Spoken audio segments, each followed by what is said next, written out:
How do I add my chat to my stream? True. Not directly provide facilities. Stream chat, however, you display overlays and third-party alert providers.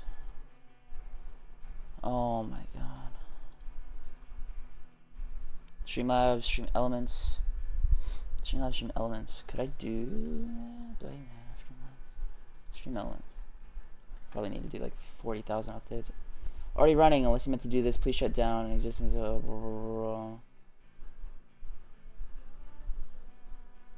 Launch anyway. Oh yeah, this is Stream Elements.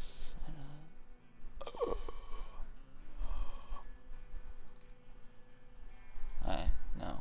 Voice Studio. Chatterino. I do have Chatterino.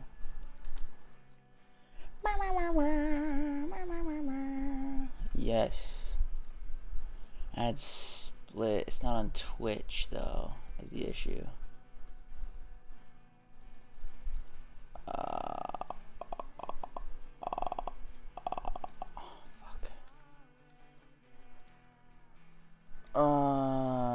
Does Chatterino work with YouTube?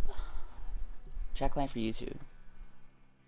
Trying to hopefully Chatterino eventually integrates this. 3 years ago. Jesus Christ. For the version Twitch web chat, so it fucking sucks.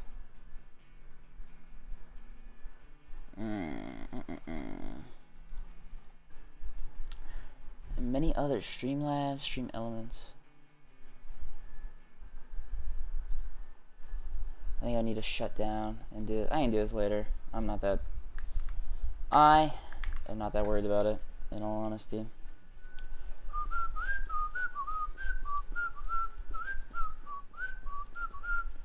Stream Elements.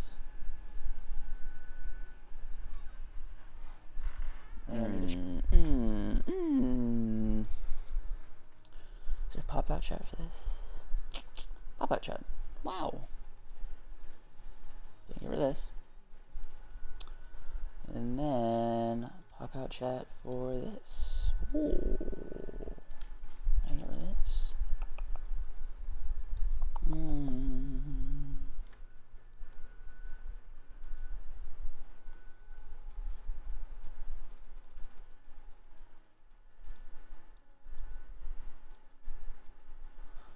That is good enough for me.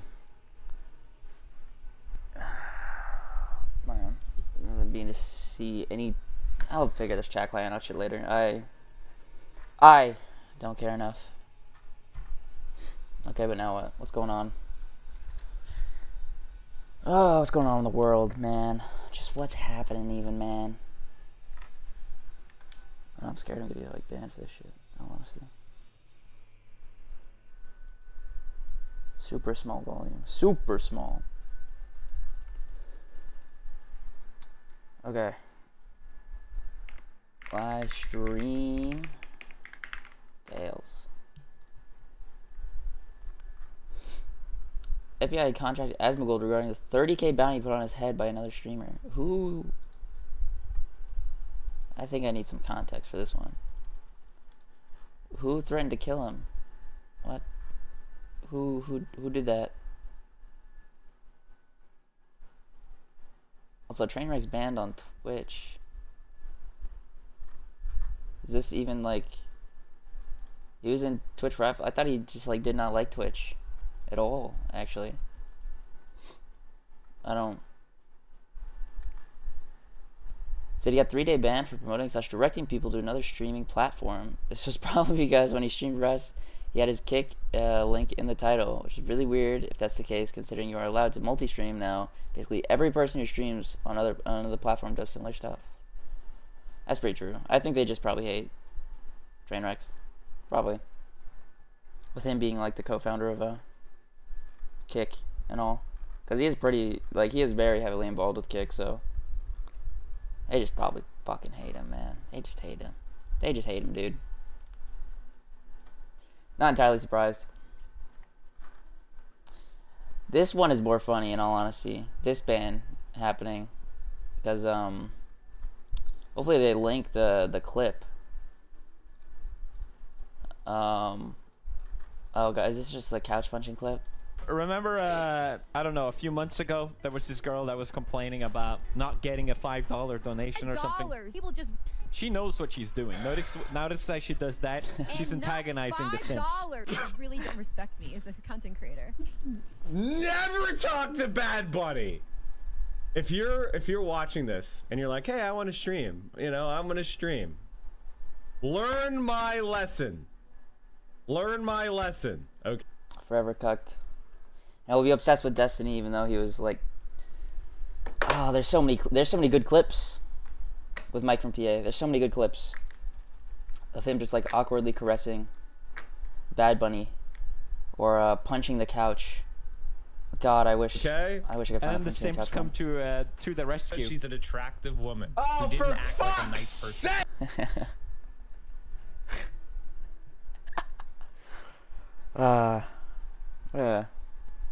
How old is this, by the way? Because he's gotten noticeably fatter and greasier. Did you say Which is what attractive? makes sexually frustrated incels angry. You notice the lack of eye contact, the lack of confidence, the slouch cheek posture. That's all hit. He immediately fixes his posture. And all right, so I'm gonna send you over to somebody who I actually like. So let me try to find someone like that. Someone that I actually like.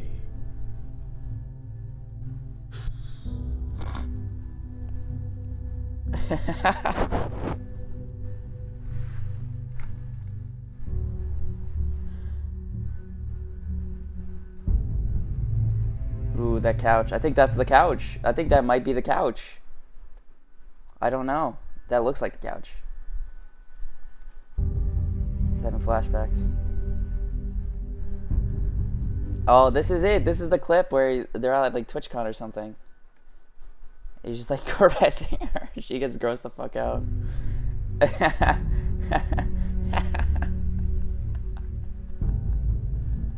This is so stupid. What is this one? I saw a clip of a streamer doing a 30k bounty on you, didn't get banned. Yeah, but she did that. She was joking around, and also,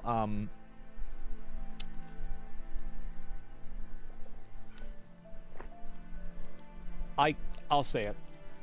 The FBI actually contacted me about that, and I talked to the FBI, and I chose not to pursue any charges or any problems with it. Goddamn. Yeah. What was the person? What even came of this? What was this from? It's probably not like Frogan's community or anything like that, right? I don't know. Like, what even happened with this? I'm lacking context. I'm lacking fucking context here, man. Mirror clip. You know, the FBI does take these things seriously. And then they miss the mark sometimes. I think they're generally... if it's public enough, they probably contact anyone about death threats. FBI involved, streamers still not banned, Keck. Good because now...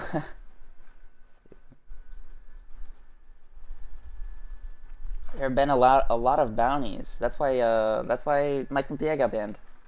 Central Committee. That's why he got banned, because he was, I wish they had the clip in here of him getting banned. I don't know if I'd be able to even put it on stream, but like the reason that they were able to ban him is just because he actively was like, I'm gonna give $100,000. I think it was $100,000, or maybe it was like 10,000. I don't even. He might have $100,000, so probably not spent so willy-nilly, but he said that he would give someone an exorbitant amount of money to hurt Destiny. What a guy, you know, just what a guy. I don't think anyone has the clip. Rip. I probably wouldn't even be able to look at it. I don't know what this FBI shit is about, though. I don't even know where it started.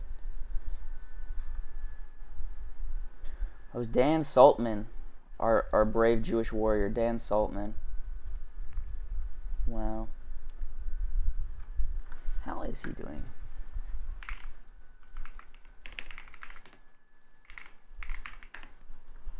Dan Salt Man. Oh, he was live. He was doing his brave Twitch crusade, honestly. Brave and noble Twitch crusade. Well, only 2 hours? Come on, Dan. Come on, man. Streamer caught in 4K. What is ESP cheating? Wait, what is this? What? What is ESP cheating? Extra sensory protection cheat gives you upper hand in online games to see objects, NPCs, or other players through wall. Oh, it's just wall hacks. What is it? ESP shit? What are we saying? What? Oh, I just got deleted off Twitch. Mirror me, please. What game even is this? What the hell game is this? It's marked on walls?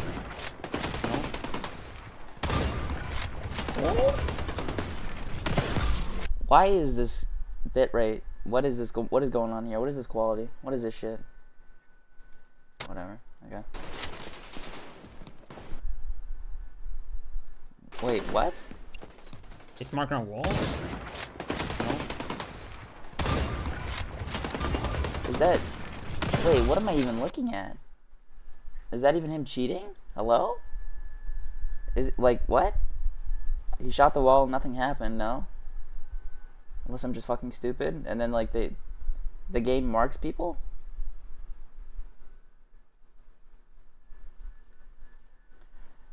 This is actually walls or some dumbass recon grenade or some superhero bullshit ability God has these days.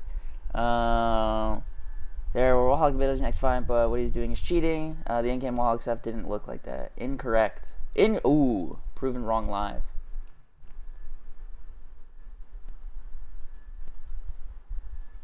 Okay, yeah,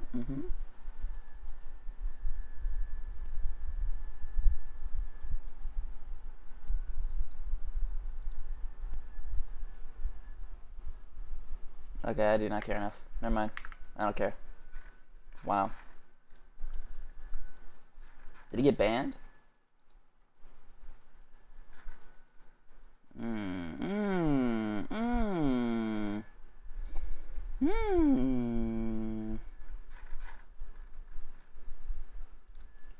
It doesn't look like he got banned. Oh yeah, I mean, he's live right now. Who the fuck plays the Division 2 still? What the fuck? I haven't seen this game in actually like 5 years. Who still plays this game? What is this? Alright. Ooh, this is the clip. This is the clip. The clip of, oh shit. It's gotta get mirrored. Yeah, no, it's definitely off Twitch. There's no way. He got like, I don't know how long his suspension was though. Wait, was that not a mirror? Am I stupid? Did I actually just click on the same link twice? Went 3, it's like all here. Now this guy is down, he's dead. These guys are like... and fatally wounded. They're not even like... They're not even running. They're not even like cowering and running away and screaming in fear. There's like, okay, well, they did it. We got our shots. Okay, is this guy done? Oh, shit. Well, okay. Well, we brought the It's white... called shock, you fucking idiot. It's called shock. Dude, it's called fucking PTSD shock, dude. Of why they... I don't even know. Anything that happens, I mean, like, holy shit, guys. If you live in Florida, I have an opportunity for you. If you want to earn $100,000, let me know. Oh my god, that side profile. Oh my god. Look at it. Oh my god, look at how beautiful this is. Oh my god. What the fuck? Oh my god, enhance. Enhance. Enhance. Okay, what the fuck is happening? Okay. Oh my god.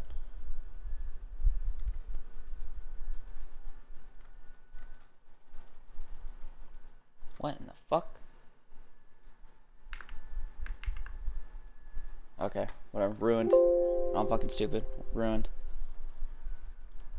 Anyway, that's crazy. So Jesus profile. fucking Christ. But you look at him now. He's got some great. How old is he? How old is Mike from PA? Red to. He's fucking 40? Holy shit. Holy fucking shit. He's got some gray hair. Is he stressing? Flag, so we can put that over the bleeding part, assuming he got shot and is actually right. Flag And then this guy. Yeah, that's why he got banned. How wacky. Thinking about all the fucking like weird, crazy shit that he's done. He was like 30 back then, or like 30, like actually mid 30s, and he's sitting there punching a couch and like spitting up. I don't know if I can Mike from PA spitting. He was spitting. Ooh, you know it's good because it's Twitter. Oh, he was spit. Oh no, it's not fucking loser.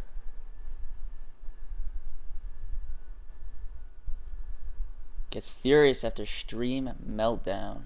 I don't even. I can't find it. I can't find it. I'm too fucking stupid, man. It's all over.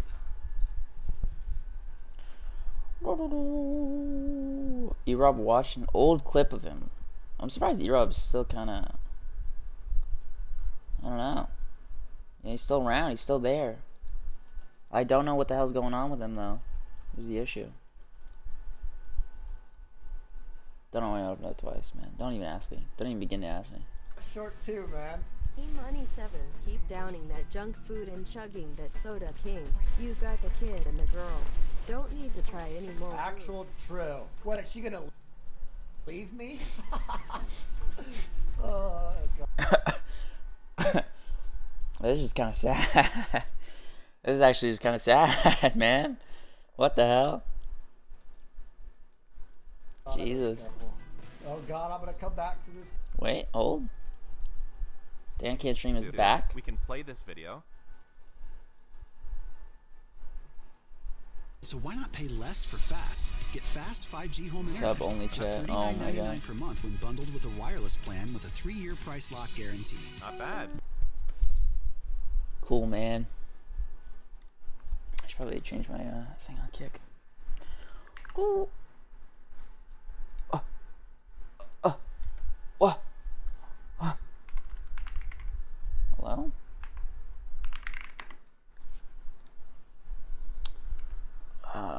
Get. Oh, you fucking bitch.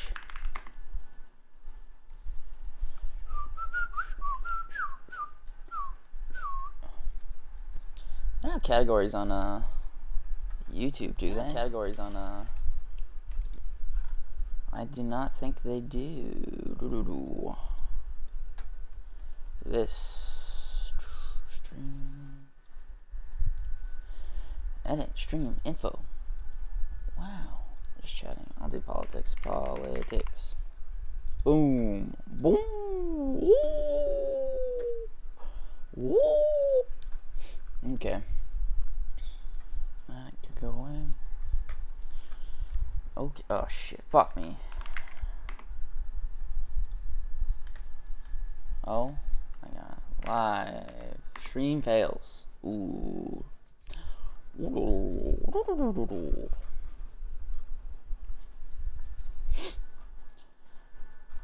Doing ultimate. Nobody cares. Miskiv's helps his foster paralyzed cat pee. What in the fuck is going on in Miskiv's area? What's going on over there, man? He's not streaming. Zoil getting 2K viewers. That's kind of glad for Zoil. I was there when he started. I was there at the antithesis of it all. Kaisa Gyat. Real. I don't know what Miskip does anymore. I just see him. Is this gym even doing any good? Is the Miskip gym doing well? Problem with the gym What needs to be done? This kid's gym's failed. My gym failed. Okay, well, I think we know the answer. The gym is horrendous. There's just a bunch of equipment placed in random spots all over. Leg machines should be with leg machines, arm machines should be with arm machines, etc. You shouldn't have to walk across the entire gym to get to the next machine in your routine. Not enough benches for bench pressing or even dumbbell pressing. Dumbbell room has too many machines in it, not enough benches. Also not enough dumbbells. Causes a bottleneck of anyone trying to get in there to lift. No one being out on the main floor. Not nearly enough cardio machines. It's actually a joke. I've never seen a gym with so few cardio machines before. It should literally be at least double what it is now. Cardio machines are a huge draw for women and bring in more female traffic. Get the TVs working upstairs. Your entrance is terrible. It should look like a mini. Convenience store with fridges full of energy drinks. Should be the main drinks that people drink. C4, Bang, Celsius, and protein shakes. Better signage. So did it actually just go under, or like what? What is this? Perspective. Oh, that was lifetimes numbers. We are currently at 590 members. We have 120 in the grappling program. We have 132 in the MMA program. We have 108 in both classes. 270 that are at the $45 early bird special for the gym, and then we have 70 at the new price at $60 per membership. All in all, that adds up to about 590 members, which our initial goal was 600 members after 6 months. We are at 6 months now, so we're a little bit off from our goal, but not by too much. So the question is, are we profitable? And what has changed in Iron Force Gym over the last few months? We got a brand new bench. Because everyone was complaining we only had one bench, we decided to double it. Now we have two. We also got ourselves a state-of-the-art pre-core chest press with converging arm pads. Great activation. Who the hell is this guy? I've seen him around in all of Miskiff streams. I have no clue who the hell he is. 3 months ago, 2 months ago, my gym, he made the same video twice. For the mid-chest. That's not a thing. And the concept of the pre-core chest press is the pre-core shoulder press with converging arm pads, ensuring you hit that frontal delt. Mom, I'll call you later. We got ourselves a seated row just for those. Okay, cool. I recently made a video about how my gym is failing, and we got about 1,000 hate comments from people like you. So today, I'm going over some of these comments with some of the great people that own this gym. Joe Schmo writes, with 1-star reviews on our Google, too many girls walking around with tripods. Not a serious gym. Joe, you're right. There's too many women walking around with tripods, which is why, starting today, we decided to give equality back to men. Here you go, sir. Thank you. Wow, man. Fucking epic. Miskiff, he fell off, man. No, I'm just kidding. I don't know what Miskiff does anymore. I actually have no clue what Miskiff does. I used to watch him a lot, but I just couldn't do it, man. Couldn't bring myself to keep doing it. Assange staff becomes indistinguishable from Nazis during the attacks in Amsterdam. What even is this? Oh my god. Oh my god. What the fuck am I looking at right now? Holy shit. This is fucking horrendous. Oh my god. Somebody give me a better clip that's not. Oh my. Oh, it got locked. Not. Is it a mirror clip? Is it? Okay, it's the actual clip. Okay. I think we're okay now. Jesus Christ. The Maccabi Tel Aviv hooligans are getting attacked right now in the Netherlands after ignoring the minute of silence for Valencia victims and singing racing chants about the extermination. Tel Aviv hooligans are getting attacked right now in the Netherlands after ignoring the minute of silence for Valencia victims and singing racist chants about extermination of Arabs. Dutch Moroccans are making them aware that this isn't Israel. Of Arabs. Dutch Moroccans are making them aware that this isn't. This for the children! For the children! What the fucking shit? Wait, I'm confused. Okay, the Amsterdam. I don't even know enough about this. Fuck, man. What is happening? What a miserable shithole world. Fuck the English. Oh my god, what the fuck? Save this shit. This got real sad real fast. They always have. They have always been evil, so it's not a shock, bro. That's the war Hamas wanted to continue. Absolutely vile. The kids are scary. Fucking disgusting. Israelis are actual scum. Holy shit. Jesus fucking Christ. Hey, controversial new opinion. Maybe Israel doesn't hate Palestinians, Iranians, or most Arabs. Maybe they just hate kids. What the fuck? Bro, what the fuck, man? Wow. It's like when the anti-war protesters were putting flowers in the barrels of the soldier guns in 19... No, what?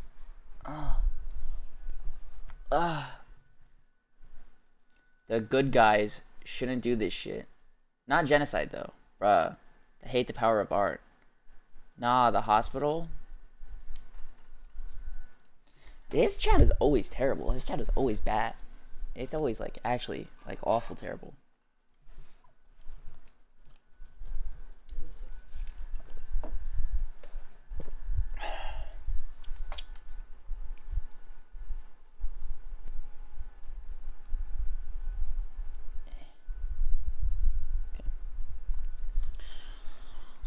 Ugh. This thing shares the definition of true suffering. Oh yeah, I saw this. Nero's Adventure. What the fuck what is this VTuber shit, man? Eris, I haven't seen an Eris clip in so fucking long. This whole streaming while not using a camera shit, I've never liked it. Because I've always used a camera and I'm butthurt that these motherfuckers could be just unshowered, no fucking makeup. You could be naked, you could be fucking jacking it. Who knows what the fuck they're doing, you know? They need to be held accountable.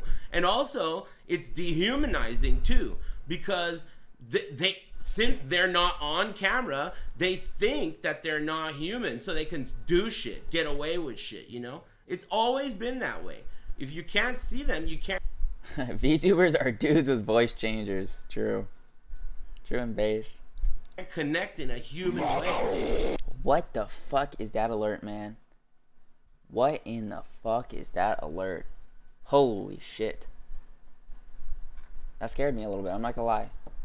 So they get away. They think they can say the N-word and shit. You know, it sounds like I'm making a joke, right? That's the kind of thing I say normally. Yeah, they think they could get away with anything. They could just say the N-word and shit, right? Lol, Eris, lol, right? But they are. You see what I'm telling you? It's not a joke, dude. You should be required to use a camera. This it's fun. Good Eris clip though. Good Eris clip though. Based and true.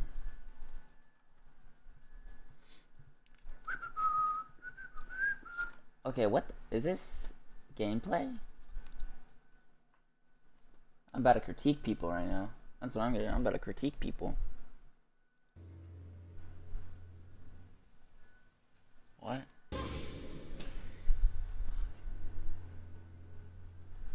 It is game. What the fuck is this shit? It's game. Okay, this is gameplay. And it's probably about a third of the stream, and the rest is just this. I don't know. I don't know. I don't like this. I don't like what I'm looking at. I don't like it. I just don't. I'm just not liking it, man. Disapproved. Downvoted. Kai Cenat gets from. Oh. Streamer gets too close to barrier and makes Japanese trains stop. Wow. What's up with all these Twitch streamers going and terrorizing Asian countries? Oh wait, IRI clap? Oh! Oh, it is from yesterday. 2 days ago, what the fuck? Old as hell. She's just very well known, you know? So it's just kind of cool to talk to her and hang out with her. It's for her to know who I am. She's like, yeah, she's a huge internet celebrity. And she had her rack hanging out, right? So she dresses very provocatively, but I kept catching myself looking in that direction, but it wasn't at her cleavage, it was at her watch. She had like this watch on that had to be worth $100,000. It was like, dude, like OnlyFans money is crazy. It's insane. Oh, like a rapper's watch in pink, and it was just like complete ice. Go look in the video at the VOD. Like, I know her chest is distracting, and you know, good for her, but she had like $100,000 on her wrist. It was, I was just like, whoa. I, you know, you don't see stuff like that every day. Based Amaranth, true. Oh,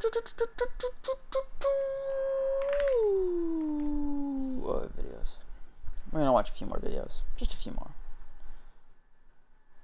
Murder on the Dance Floor live.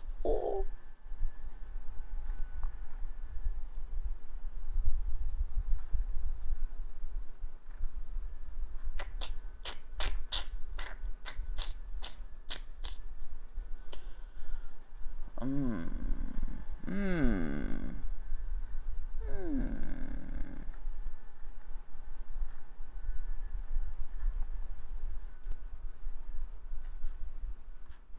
There's like nothing I'm interested in on here. Is there any huge epic new videos from like Kirzkazat or something? Anything? So this channel has nothing. No, I'm not subbed to anything. So I'm curious as to what I'm getting on here. Very wide array of just things.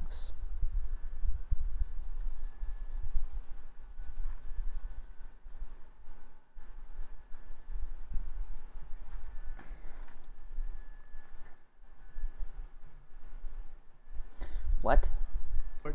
And we will protect the rights of parents from being forced to allow their minor child to assume a gender which is new and an identity. Okay. Times of India and on gender affirming car penalties for dogs. New, and it will not be without. Is this true? Did I not just see what the is this just restreams of I don't even know what this is from. I'm confused. I don't trust Times of India. Foreign nation.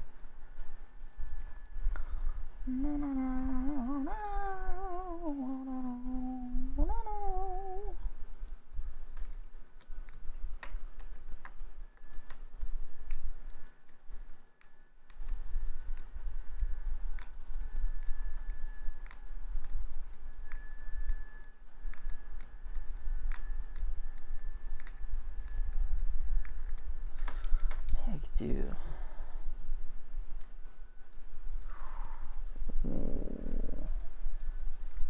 Let me do that. Oh.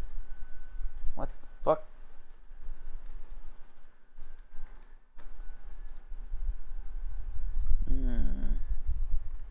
Okay, now I'm still alive. Cool. Should be, right? Yeah, I am. Cool. Wow. Oh, shit. Fuck. I keep doing that. Fuck.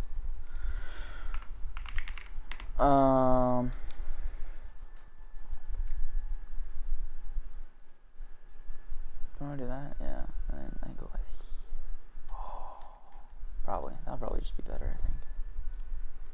For right now, I don't know. My mind has been changed on Kick. Start streaming. Wow.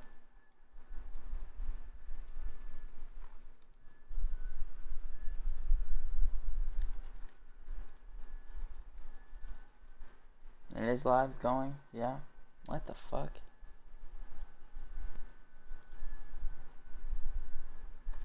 What in the hell is happening over here on Twitch, man?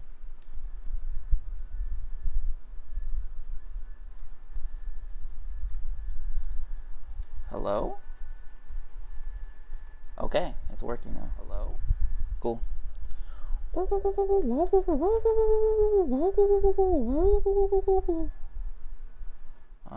Edit panels. These are all going fucking bye-bye. Remove. Remove. Remove. Cool. Okay, now what? Now, oh wait, shit. I need to pop out chat. Fuck. Fuck. Fuck.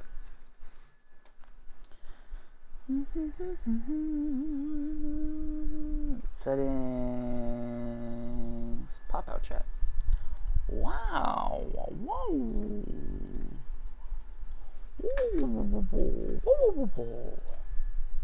Okay, cool.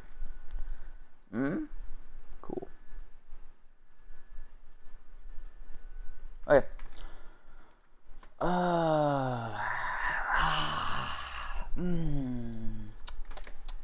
Oh shit, what the fuck?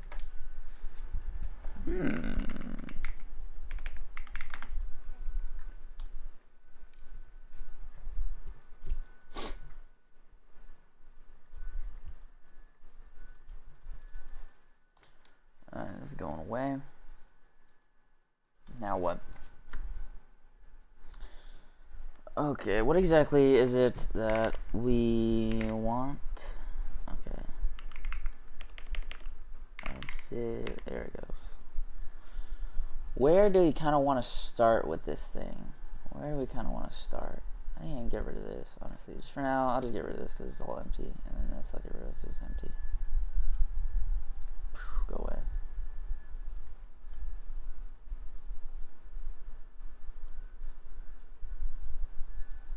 Untitled.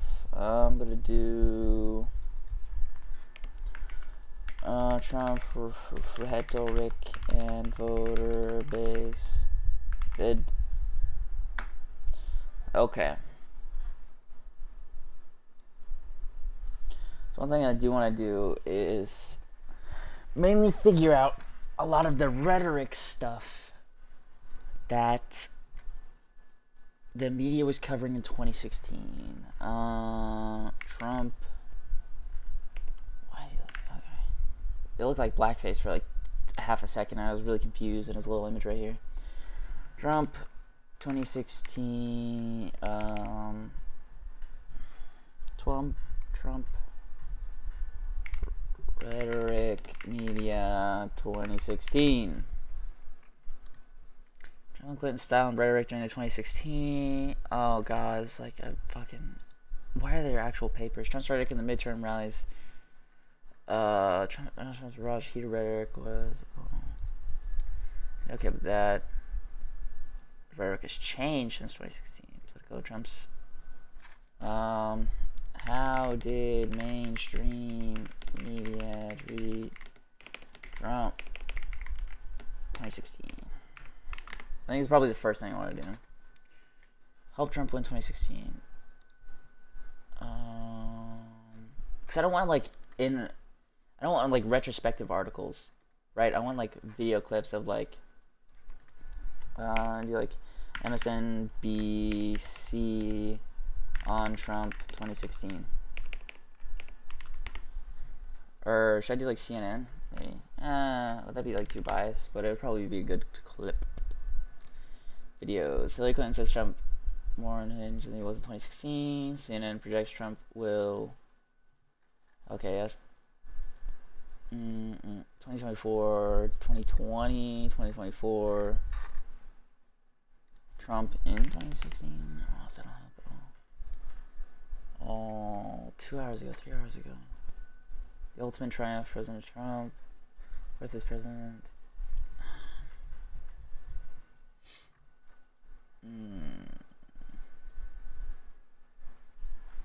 Trump stomps all over Democrats' blue wall.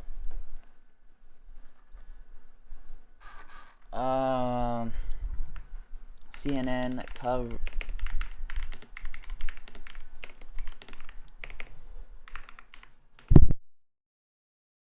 Jesus Christ. Relive the Trump stunning win in under 2 minutes. Trump recycles 2016 rally attacks. 1 day ago, 2 weeks ago. This is 2016. Republican primaries. Right, it's official. Trump is the Republican nominee. This may be pretty good. Videos. 2020, 2016. 10th Republican primary debate. I don't know if it'll be in. I could probably use something like this. Okay, let's. First and foremost, let's go through some. It's finally here.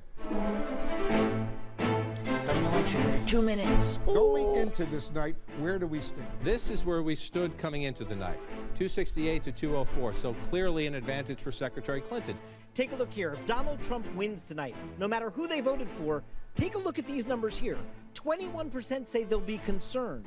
37% say they'll be scared. This is what both candidates want. They want to be living there starting January 20th of next year.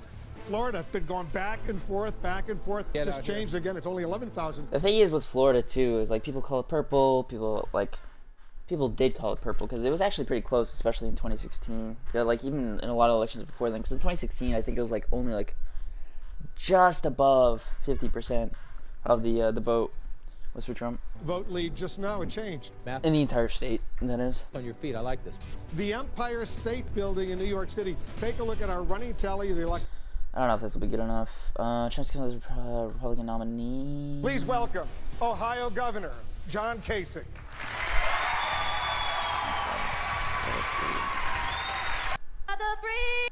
All of the candidates have agreed to. It's time for the candidates. We're here, even getting ready earlier, sitting in the green room and watching the early coverage. You know, my father carried mail on his back, and his father was John Kasich. These are all opening statements. Maybe I could pull some. and my mother's mother was an immigrant, could barely speak Trump's English. opening statement? I'm standing on this stage. It's pretty remarkable. But I want to tell you, there's a lot of young people watching tonight. You can do it. Let's come back to this.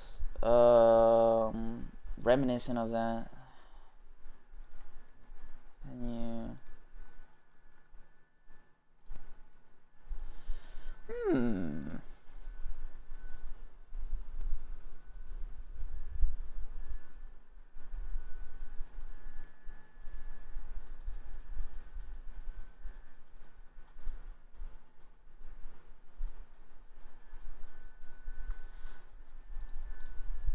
Delete.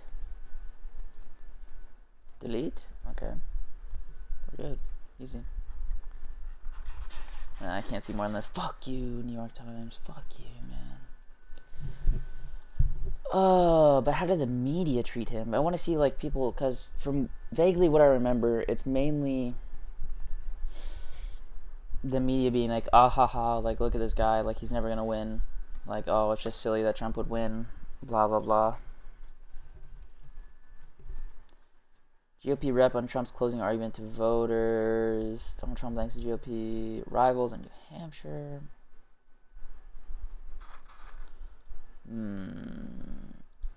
What was the attitude when Trump announced campaign in 2016? 5 issues with the 2016 campaign. Election 2016. Trump voters on why they backed him. Donald Trump is running for president in 2016. This is 2015. This could be a really good article. I don't know if there's any videos on this though. Unable to look. What the fuck? The real estate mogul and TTV reality star launched his presidential campaign Tuesday, ending more than 2 decades of persistent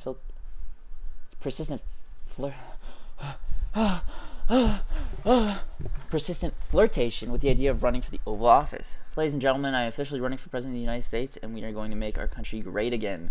Trump told the crowd in a lengthy and meandering 45-minute. Lengthy and meandering, and nothing has changed. I see. I think the speech lengths have probably gotten a bit longer, but Trump told the crowd in a lengthy and meandering 45-minute speech that hit on his signature issues like currency manipulation from China and job creation, currency manipulation from China and job creation, while also taking shots at the president and his competitors on the Republican side. Do we have? Okay, wait. Best line. I don't want a compilation of best lines. I want to see what the media has to say about it. This is probably a really good one though. Trump's rhetoric. No, I could keep this one. I don't care about this one. Oh, look at this stuff.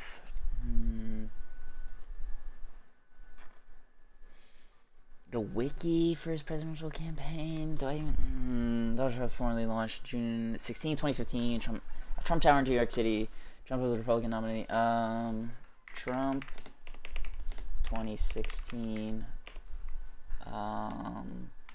campaign announcement.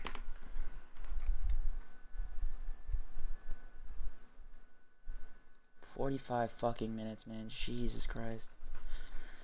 Announcement of Trump form. Yep. CNN have anything? Like any video on this though? Because this is probably the things. What did CNN say about this though?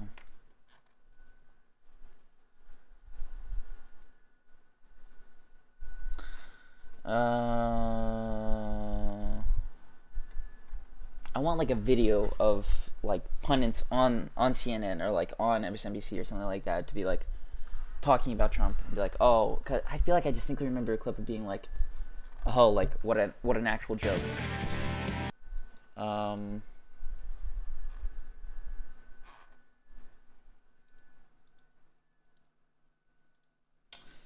There's like news reporters reacting to Trump or to I'll do Trump 2016 campaign announcement. I always forget the E, man. Donald Trump's goes viral. Speech goes viral. Video. View co-host reacts to Trump's win election night. Trump's win? Tries to tighten news anchor team as stunt. Ooh. Oh, it's a fucking New York Times article. Fuck.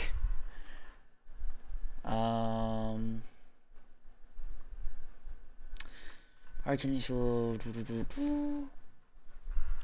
Doomsday media reaction following Donald Trump's blah blah blah. Fox News blah blah blah. Celebrities react as Donald Trump wins 2024. Nobody cares about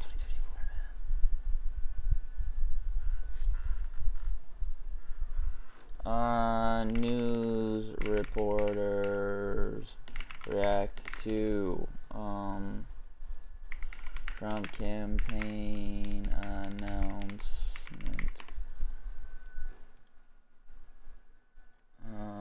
No, 3 days ago. Nobody cares, man. How do I filter this shit?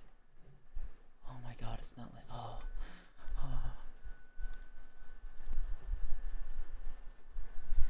What if I just look on YouTube? YouTube. Ooh, YouTube. Oh god. This guy's so fucking stupid. Oh, that could be a good little clip though if I talk about that would have to be a different video. I don't want the scope to get too bad.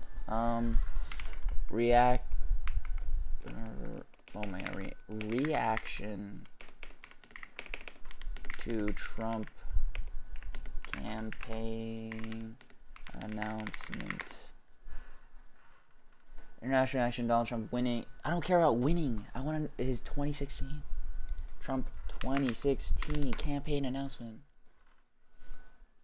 Nobody cares. We all know he won. Nobody cares. 3 days. What? 2011 he was on The View. Whoopi Goldberg sets record straight on Trump's claims about The View appearances. Trump's nobody cares, man. Shock Clinton supporters shed tears.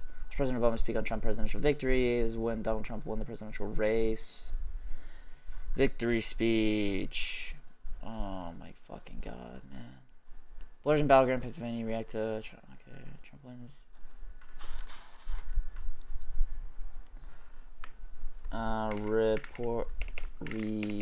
Reporters reacting to Trump running in 2016. 2 days ago. I don't fucking care. Filters. Last hour, this year, this month, upload date. Upload date. Like new, can I do newest to oldest? Relevance. This isn't relevant. Oh.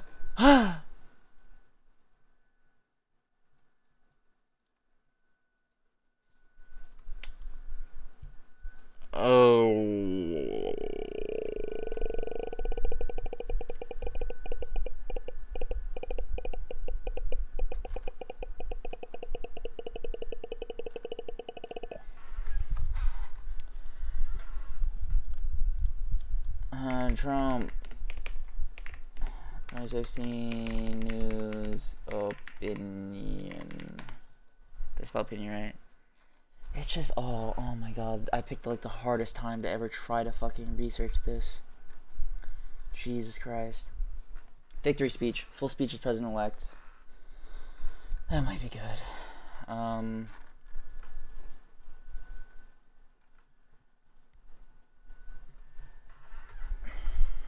Trump wins U.S. presidential election. Reaction. This is 2024. I want 2016. I put 2016 in the search bar and nobody. What if I just do Trump 2016? It's his fucking 2024 win. Why are you doing this to me? 1 day ago, 2 days ago, 19 hours ago, 3 days ago, 2 days ago, 2 days ago, 1 day ago, 3 days ago, 7. SNL skit. Fuck you, man. Oh, wait, having Ted Cruz say that would actually be pretty big, too. But ooh. Oh, wait, no. I want this, too. This is a good clip. This is a really good clip. Okay. Oh, my God. We're finding good clips. Holy shit. We're finding such good clips. Oh, my God. The zingers, even CNN doing it.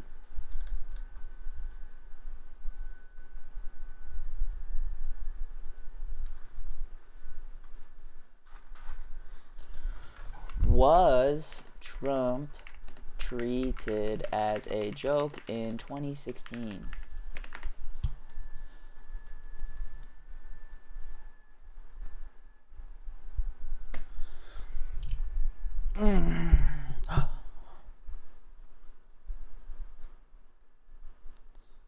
Hungarian conservative. What is this? What is this? Okay, I have to piss. I will be back maybe. Monkey dancing 10 hours.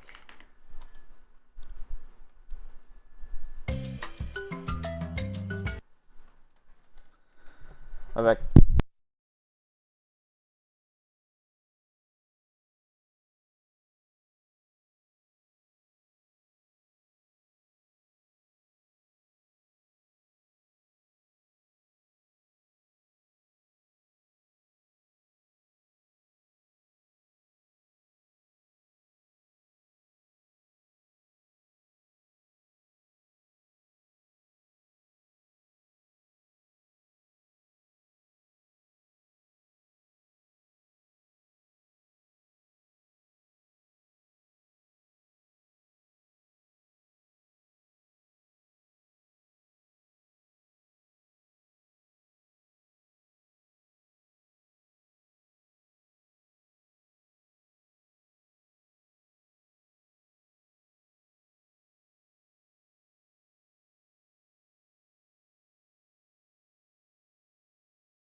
Oh my god, I gotta sneeze.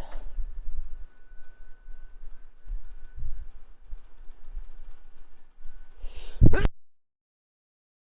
there we go. I'm gonna put on a sweater. Fuck, it's cold.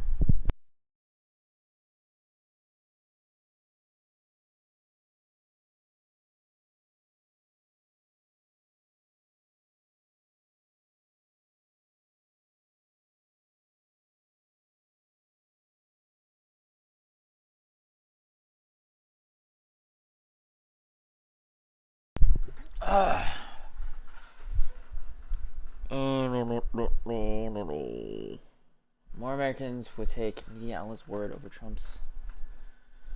What? Oh, okay, I read that in a brain aneurysm.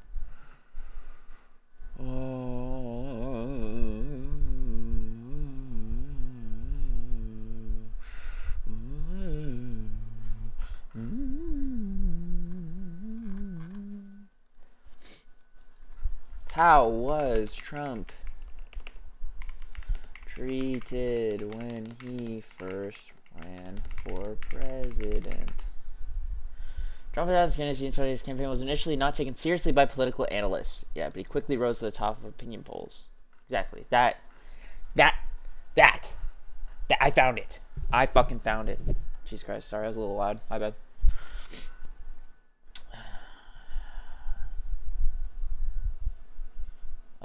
10 minutes live Donald Trump's announcement speech. Politico. The lie of Trump's self-funding campaign. The Atlantic's campaign was initially not taken seriously. How Donald Trump evolved from a joke to an almost serious candidate. The New Republic. Oh, that seems like a pretty good article, perhaps. Specifically, Matt Lauer demanded of Donald Trump in a New Hampshire town hall broadcast live on today on Monday morning, following up on a voter's question about Trump's mass deportation plans, specific actions, for example, just getting 11 million illegal or undocumented immigrants out of the country, transportation, housing them in the process. Lauer wanted to know exactly how Trump would pull off the difficult logistics. Do you have a business plan? Do you have a plan on paper to accomplish it? We have excited joke phrase of Trump's candidacy. We have okay. Holy fucking shit, I can't read. We have exited the joke phase of Trump's candidacy. We are now taking him at least semi-seriously. At the first GOP debate, Fox moderators tried to expose Trump as a woman-hating joke. It failed. At the second one, CNN moderators tried to show he was unserious. It didn't matter. At the next Republican debate on CNBC on Wednesday, Trump will likely be pressed to give real details about what policies he'd seek if he were actually elected. This candidacy is now more than comic relief. 2 good reasons not to take the Donald Trump surge seriously. This would be a good little pick. This is a good art. Thank you, the New Republic. Trump will help Republican National Committee raise money at a New York dinner in December, Political reports, calling it a major step to smooth out the relationship with party brass. That comes as some GOP establishment figures are growing increasingly worried about his rise in polls. Worry they should. Trump has spent almost 100 days as a Republican frontrunner, according to data from the lobbying firm Mellman Castagnetti, Rosen, and Thomas, meaning he's had more staying power than any fad candidate, which he was long presumed to be. In 2004, Howard Dean led Democrats for 90 days. In 2012, a series of Republican candidates occupied the not Mitt Romney slot, but at best stayed on top only half as long as Trump has. Back in August, the Washington Post David Weigel asked Nate Silver whether he and other data journalists should rethink their proclamations that Trump was a fake candidate with little staying power. Ooh, I could probably just link, because like I have a lot of Trump clips. I could probably just fuck that CNN debate pushing thing, and then this Nate Silver. Oh, these are like top tier ones. Top tier ones. Go away. Go away. Oh my god, it's the Washington Post. Fuck you, man. Whether you hear another Trump's a fake candidate with little staying power. Despite the mainstream media's implications to the contrary, what's happening with Trump has plenty of precedent, Silver said. It occurred for Michelle Obama, Herman Gain, Newt Gingrich twice, and other GOP candidates in 2011 and 12.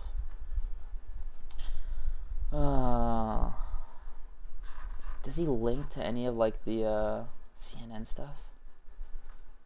Maybe I could just go through the first CNN debate because this is the 10th. Oh my god. First okay. First Republican. Just Republican primary debate? Okay. Republican primary debate 2016. You ever want to see it? I want a video. South Carolina Republican debate, CBS presidential candidates debate. Debates and forums 2015. Is there videos linked to this?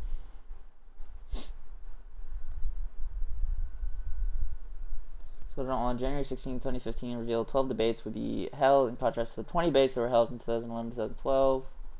What was the first one? August 6, 2015, Fox News, Facebook. The first one? Wait, this article is saying that the first one. Oh, at the second one. Okay, no, never mind, I misread. So, the second one. Trump, positive. Does it say I don't know. Negative, positive, substantial, not? I don't know what these fucking things mean.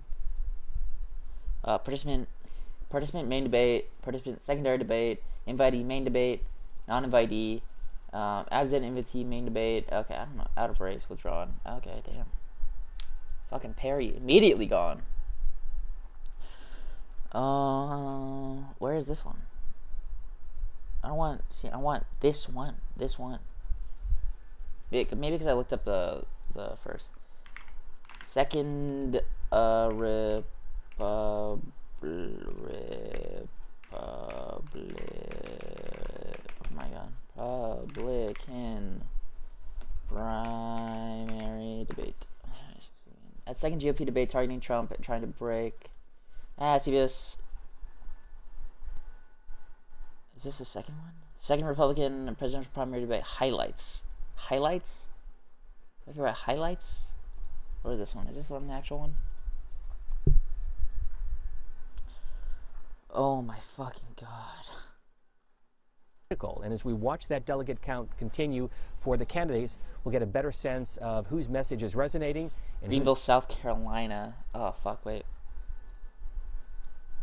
Okay, so this one. California, Greenville, South Carolina. This was the 9th debate. What the fuck? Why are you showing me this?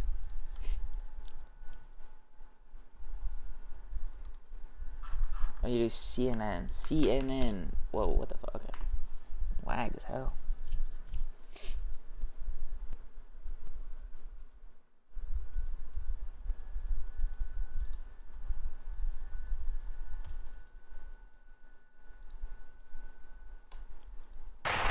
I'm Jake Tapper. We're live at the Ronald Reagan Library. U.S. presidential debate. Shout out this. I should have just looked at the. This one's good. I like Donald. You're the single biggest liar. That one's good. Victory speech could probably have some good things. His announcement, maybe I could use something from that. This one I do not care about. This one. This one I don't care. This one, goated article. Thank you. Okay. So it's mainly this.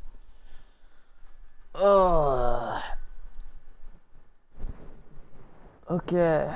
We found a lot of things. Okay. Photo-based vid. What do I want to start with?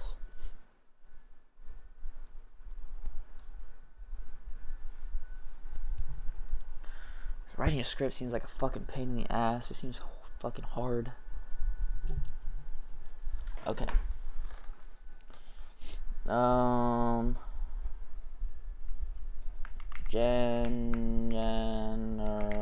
overview.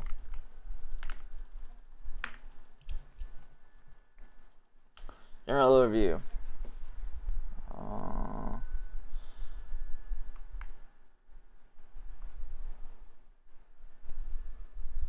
So Trump has just won the 2024 presidential election, and today I wanted to take a look in the past and see how Trump, also how his rhetoric had influenced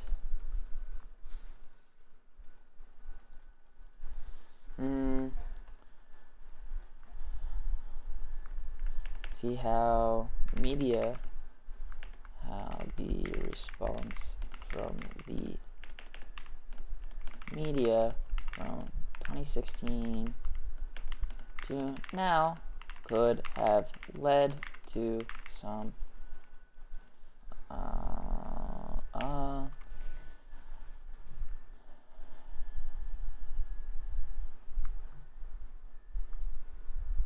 led to how the voter base acts now. Okay, that was pretty good. Trump initially announced his campaign in, was it January 2015?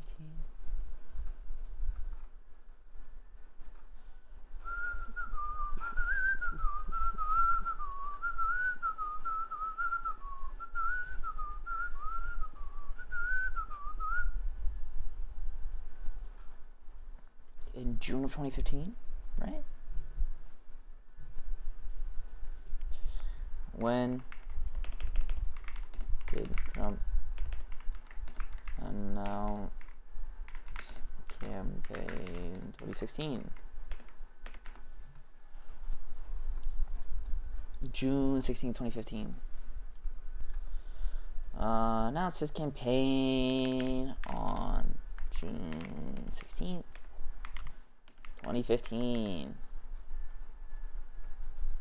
And the initial and the response to this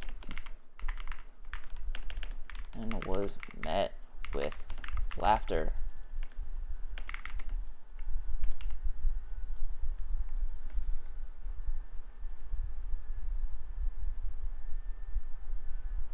Many mainstream news sources did not take this decision seriously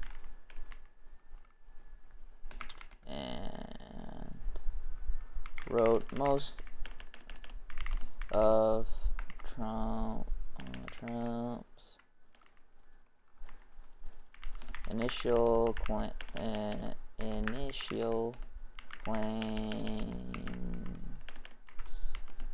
Oh my God, claims on policy off completely.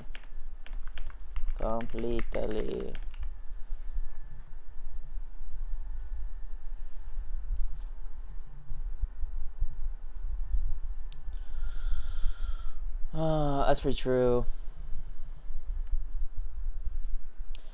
It's kind of general script stuff. And then I could do this, and then boom, and then boom, boom.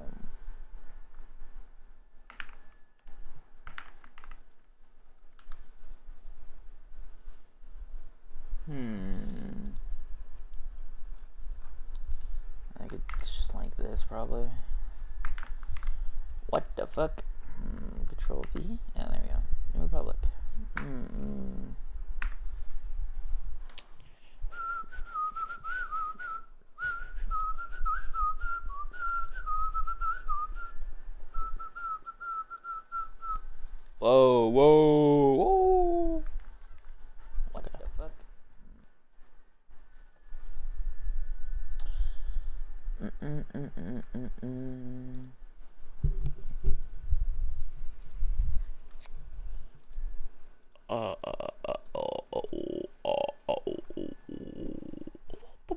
Should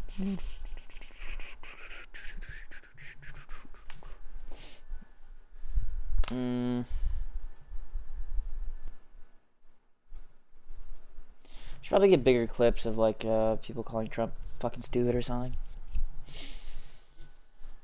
I don't want to be able to like.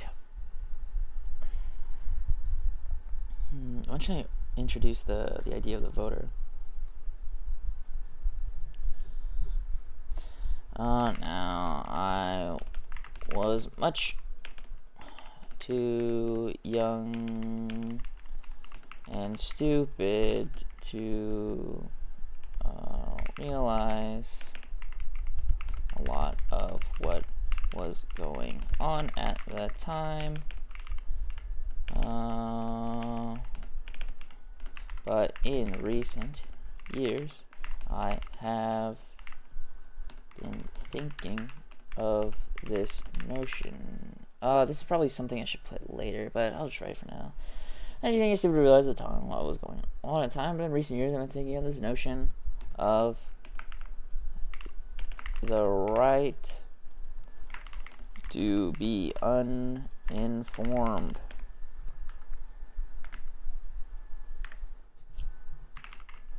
Basically, somewhere baked into the American liberal, I'll do capital L, liberal identity is the idea that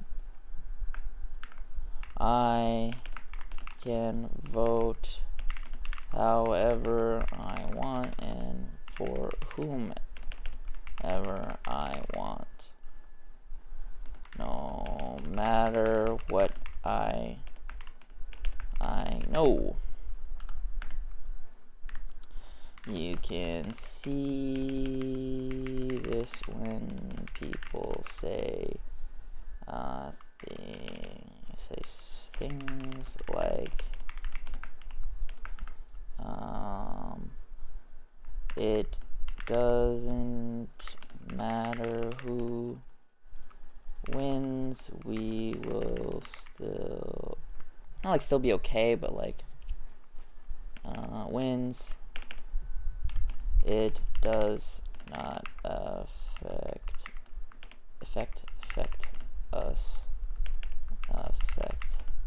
that much, or even I just vote for whoever is going to lower prices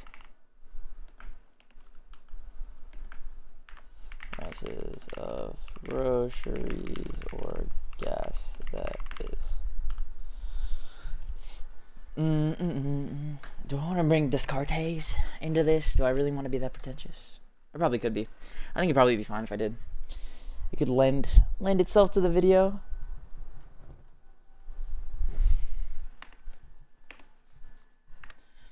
You might be thinking, how is something like this problematic?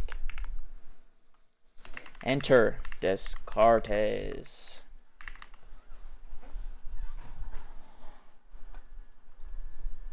Problematic. Enter Descartes. Exclamation point?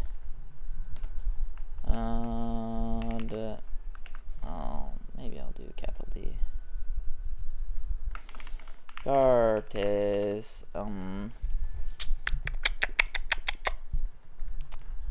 argues the notion of informed freedom, is it? I'll have to look this one up. Descartes and informed freedom.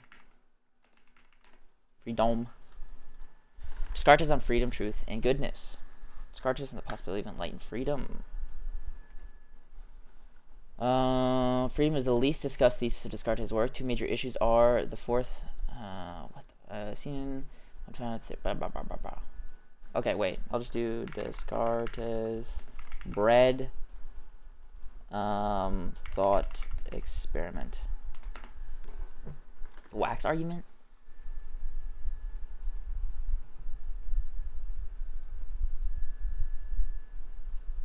Is it the wax argument? I don't even know. Descartes first considers the sensible properties of a sheet of wax, such as its shape, texture, size, color, and smell, and he points out that all these properties change as the wax is moved closer to a fire. The only properties that necessarily remain are extension, changeability, and movability. Okay, what about his fucking bread? What about the bread?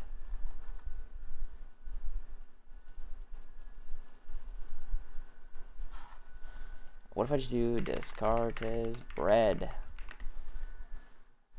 Flavor and shape of the bread were also transformed to the body of... What the fuck are you talking about, man?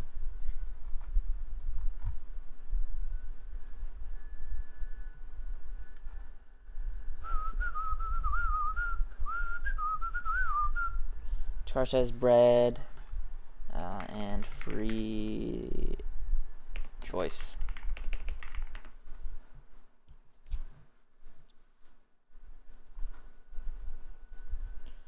So freedom is through the freedom of will, experience is unlimited, that human understands itself to bear the image and likeness of the infinite God.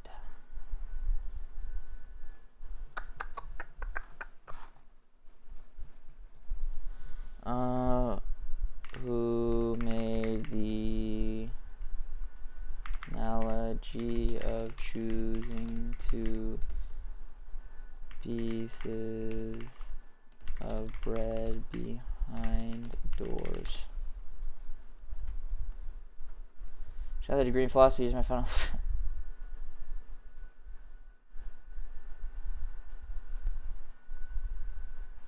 No, it's not the bread and the key. It's not this.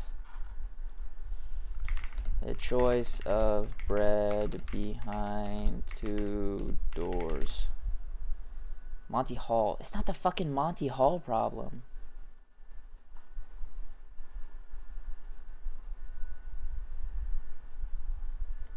I hate it here. Is it Descartes? Oh my, I gotta dig through TikTok now. Fuck. I saw it on TikTok. Fuck.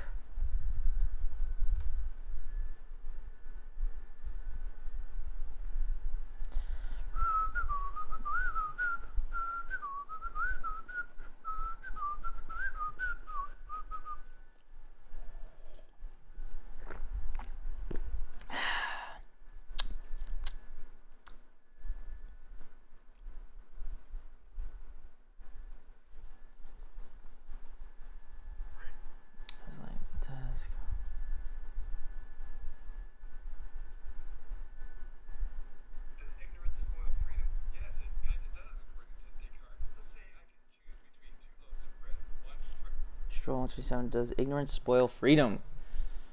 Descartes, does ignorance spoil freedom?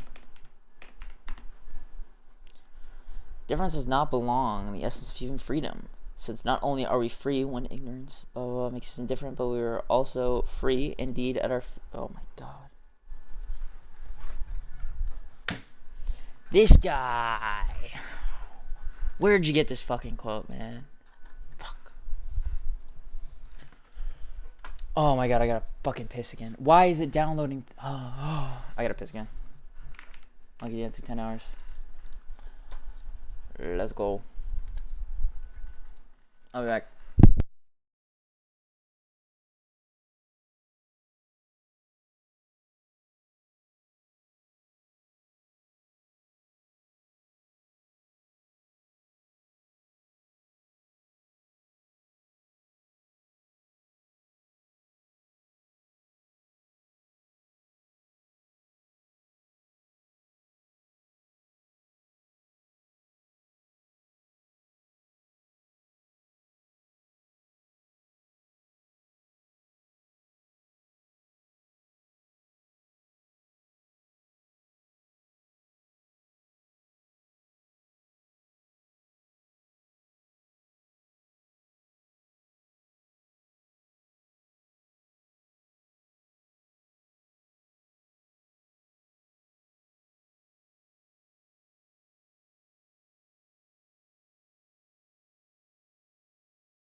a cute little song, man. Just what a cute little song.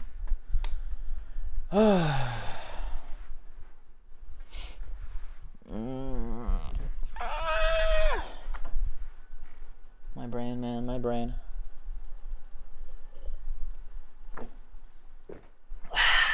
Okay. Back to Descartes. A close look at a key text. Most extended and important ruminations on freedom occurs in rather mysterious texts. Adam and Tannery, editors of the Standard Edition and Descartes' works, classify this text as part of his February 9th, 1645 letter to the Jesuit Denis Meslind. However, they admit that this is just an educated guess about its day, blah, blah, blah. Okay, okay. First kind of, new and different okay, what am I fucking looking at here, man? Such a scholarly article, man. Fuck.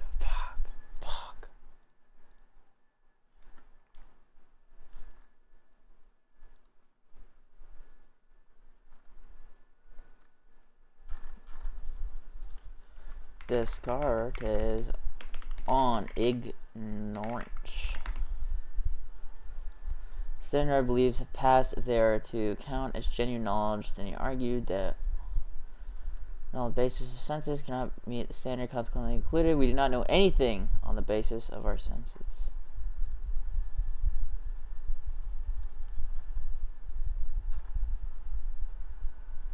Oh my fucking god, man. Just give me an answer. I just want an answer. Descartes set a standard that our beliefs have to pass if they are to count as genuine knowledge. That we believe what we believe on the basis of the senses cannot meet the standard. Consequently concluded, we do not know anything on the basis of our senses.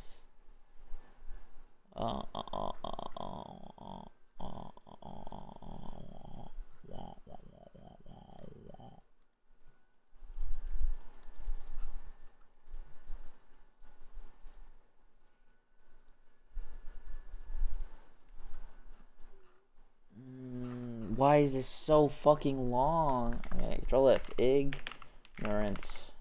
Oh. Most serious doubt arises from our ignorance, whether our nature might not be such as to make us go wrong even in matters which seemed to us utterly evident. Holy fuck, what does this mean?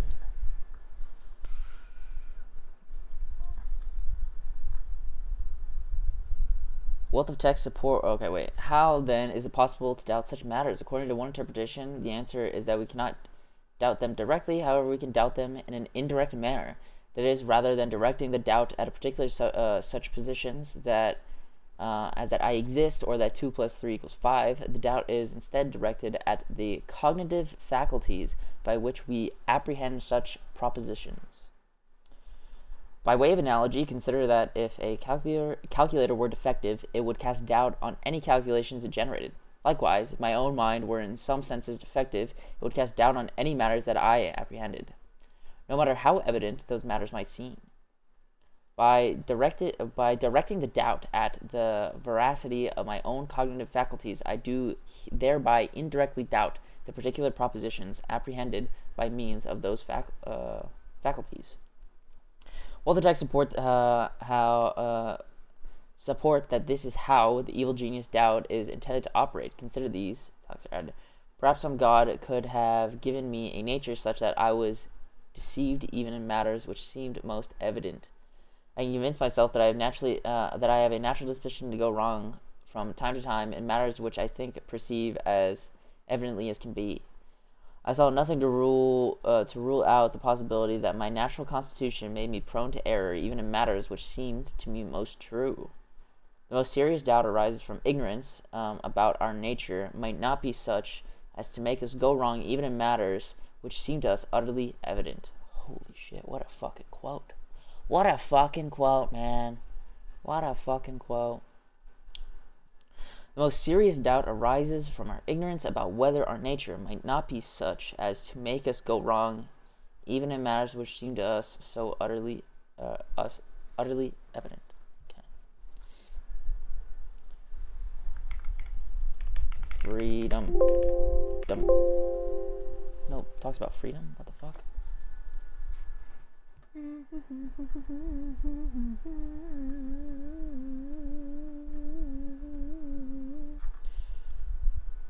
text did he get this guy? Did this guy get this from? What text did he get this from? That's what I want to know. Does ignorance spoil freedom? Yes, it kind of does, according to Descartes. Let's say I can choose between two loaves of bread, one fresh and one stale. But they're across the room, and I can't tell which is which. I'm free, but because of my ignorance about the quality of my options, my freedom is of low quality. High-quality freedom, according to Descartes, is when I have a clear knowledge of my options. I know which one is good. I think he rightly points out that just how do you like Descartes? What the fuck? Descartes' quality of freedom? Freedom. Descartes' thesis connects the highest grade of freedom with our clearly and distinctly perceiving the true and good, so that we cannot but spontaneously assent to them. Okay, cool. What was this called? Connects the highest grade. Okay. Control F. Connects the highest. Okay. This right here. This is what I want. Oh my god. We found it.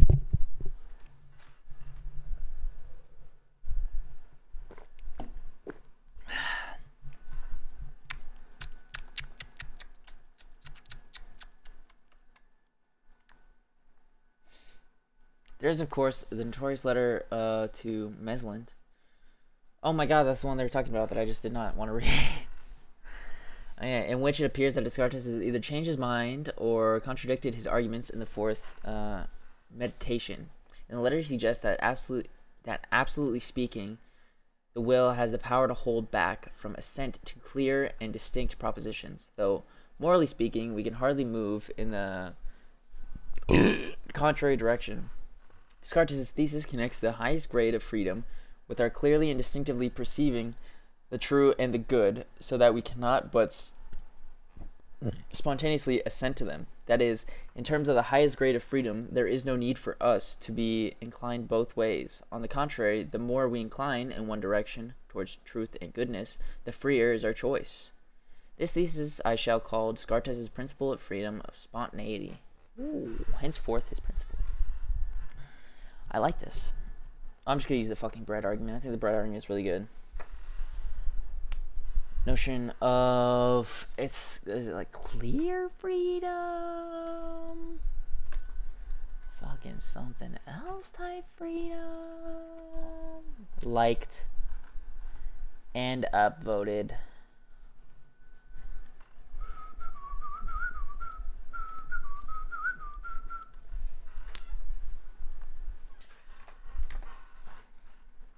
How is something how could the way I vote be automatic? Oh shit! Oh, problematic. Enter Descartes. Descartes argues the notion of it's not true freedom, but like of high quality freedom coming from the informed nature of our choice, right?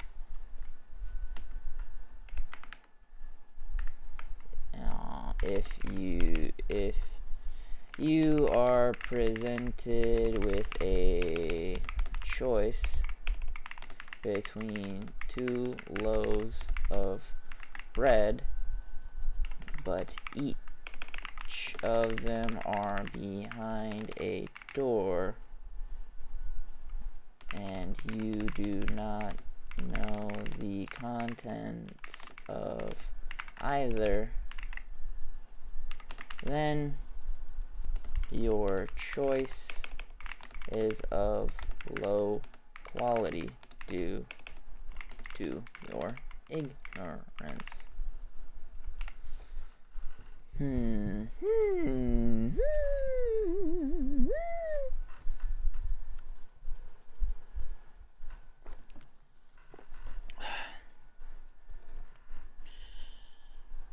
Okay.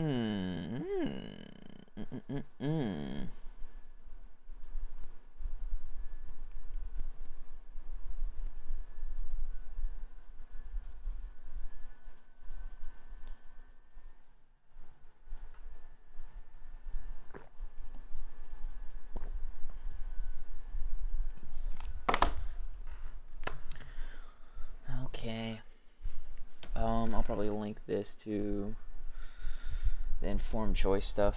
Control C.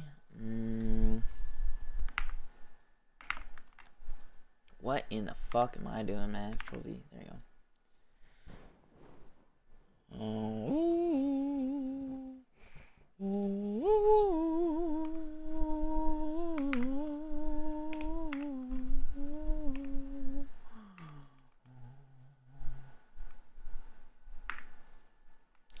There's a star man waiting in the sky. Alright, uniforms. I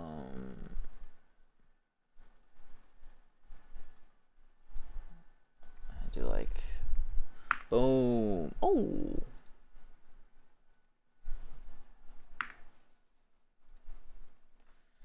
And do how the voter base acts now. Boom. Linked. Hyperlinked. Idiot. Get hyperlinked, idiot.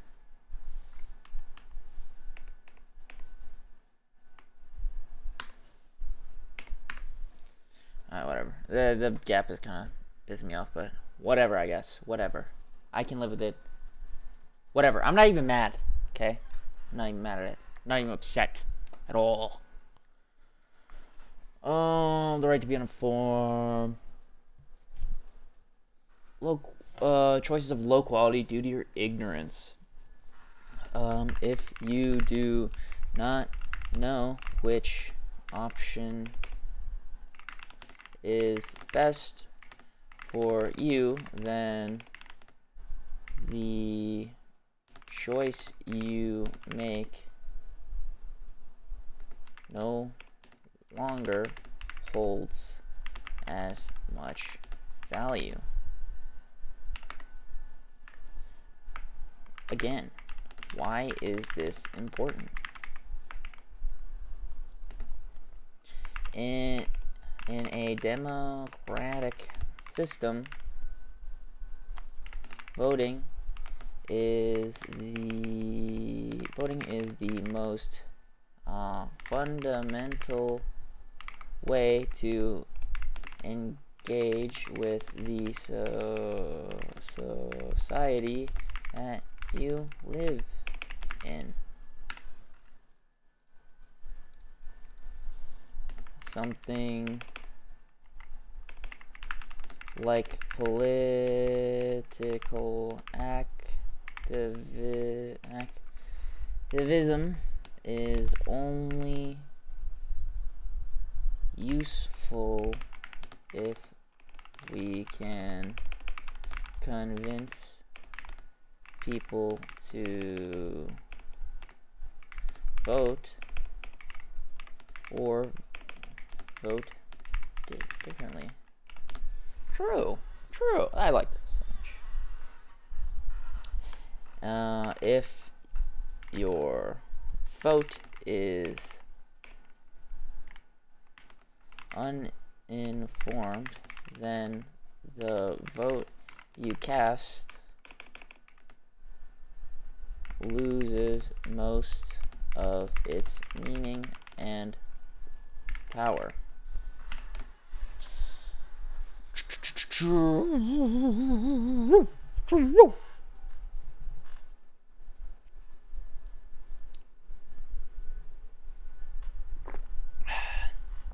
Okay. Democratic system voting is the most fundamental way you can engage with society that you live in. It's not like political activism is only useful if we can convince people to vote or vote differently. If the vote is uninformed, then the vote you cast loses most of its meaning and power. When a system like democracy depends on and power. A system like democracy necessarily demands that the voter is informed on the choices that they make. If not, then the system fails. I'm just gonna say fail. I think fails is good. The system fails. True.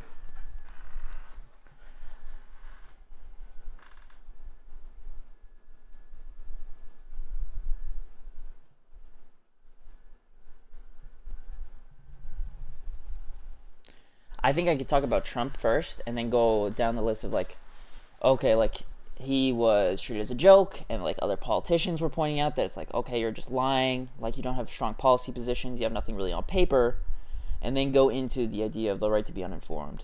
I think, and then like segue into that and then do my more philosophical stuff and then maybe loop it back to some of the damage that he did during his term and then in 2020. Specifically, I think I want to point out Supreme Court justices and what they were able to overturn and kind of how corrupt they are, and then something like the border bill that got shot down because it was first supported by both sides in Congress, both houses of Congress as well.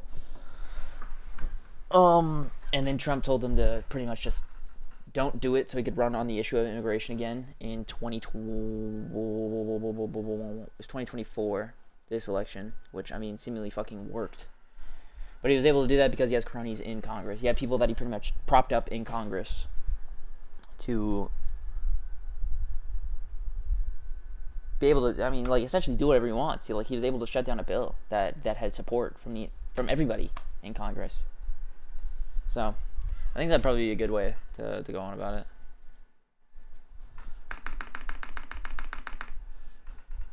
I'm going down here. This is pretty good, though. This part is pretty good. June 2016, sources of my seriously, Rome was Trump claims actually policy completely off. Who was the person that was like, okay, do you have anything on paper? Because I think this article talked about it, right? Like just one thing that you're gonna talk about. Let me tell you about specifics. The politicians all want, and the media, they all want 14-point plan. Bing, bing, bing. It doesn't work that way because point 2 gets loused up, and now you have to get a different point 2. How fucking stupid is this fucking guy? Bing, bing, bing. It doesn't work that way because point 2 gets loused up, and now you have to get a different point 2. You have to get a great flexibility in deal making no matter what. When I get that plan approved, it's going to be negotiations back and forth. I can give you a 14-point plan, I'm assuming, and it'll be so beautiful. You'll be so happy. But you know what? It doesn't mean anything. It's kind of true. Barack Obama did not include the individual mandate in his healthcare plan in 2008 election and attacked Hillary Clinton for having one in hers. The individual mandate is, of course, a critical component of Obamacare, one that the White House has defended all the way to the Supreme Court. Kind of true, but if you're not going to have any policy at all, like, was Trump running on any policy at all even in 2016? Besides, like, ban all immigrants again? I don't know. I don't think this was true, because, like, something like Obama, he did have a plan in his healthcare, like, he had a healthcare plan. It might have been, like, a detail in it. It was, like, albeit, like, an important detail because of how Obamacare works, but still, he still had an initial plan to get this through, to get this, to get it done in his term. But I don't remember if Trump ever had anything to begin with in his campaign. Oh my god, I gotta fucking pee again, dude. I'm a piss machine. I am a piss machine, actually. Oh my gosh. Monkey dancing 10 hours. Bring me home.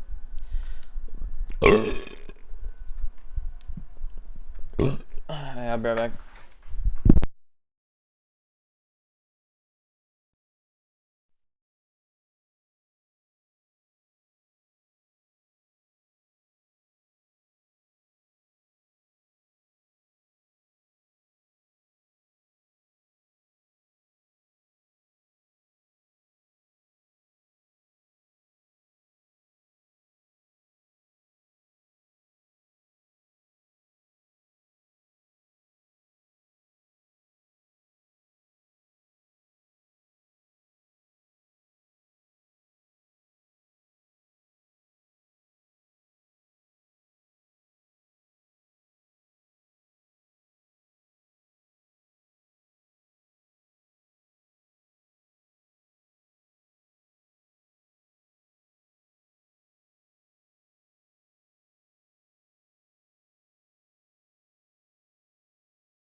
My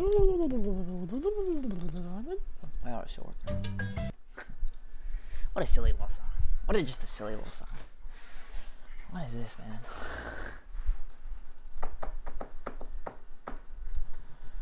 Oh.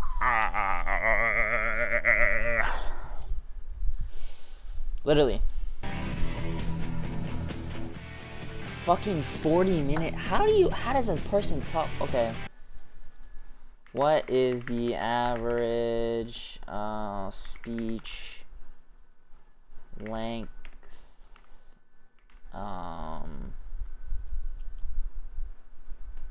presidential rally?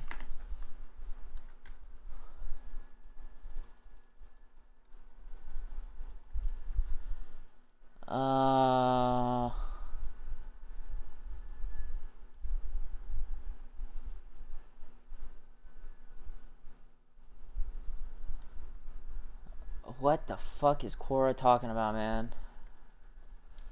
This is State of the Union, though, so it's a little bit different. It's like average spoken.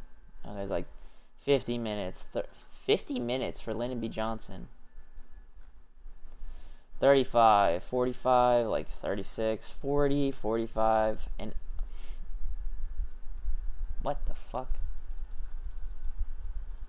52 minutes, an hour and 2 minutes, an hour and 20 minutes. Yeah, that's kind of crazy. Okay, 45 minutes. Let me double speed this. Oh, am I gonna get banned for that? Fuck. There's no way I would, right? No way I could.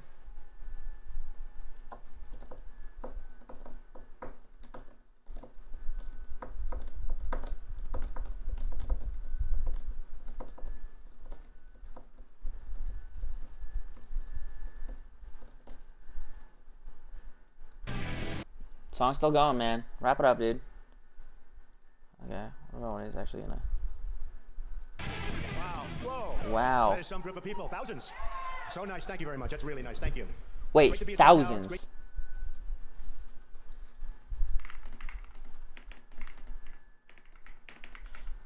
Trump Tower lobby. Trump organization built a 5-story 400 square foot for atrium which serves the tower's main lobby. The atrium is connected. How many people were and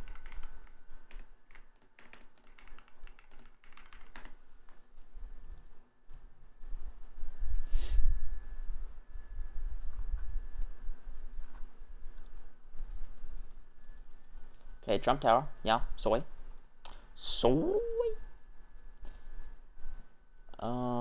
Did I see that when I was in New York? I might have seen that building. I should know it was the Trump Tower. Architecture, form and facade. Interior, originally Trump was built off building. East,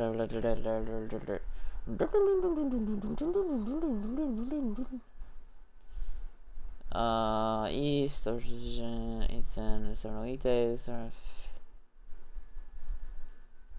prior to 2008, the Trump organization removed the public bench and installed a counter-selling Trump branded merchandise in the public space passageway inside the Fifth Avenue entrance.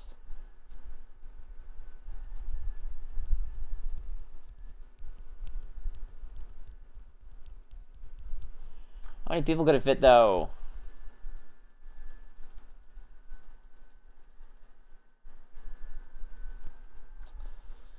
Indoor waterfall. Is this in the thousands of people? I don't know if I believe that in Trump Tower. I don't know. I don't know if he's been making it up the entire time.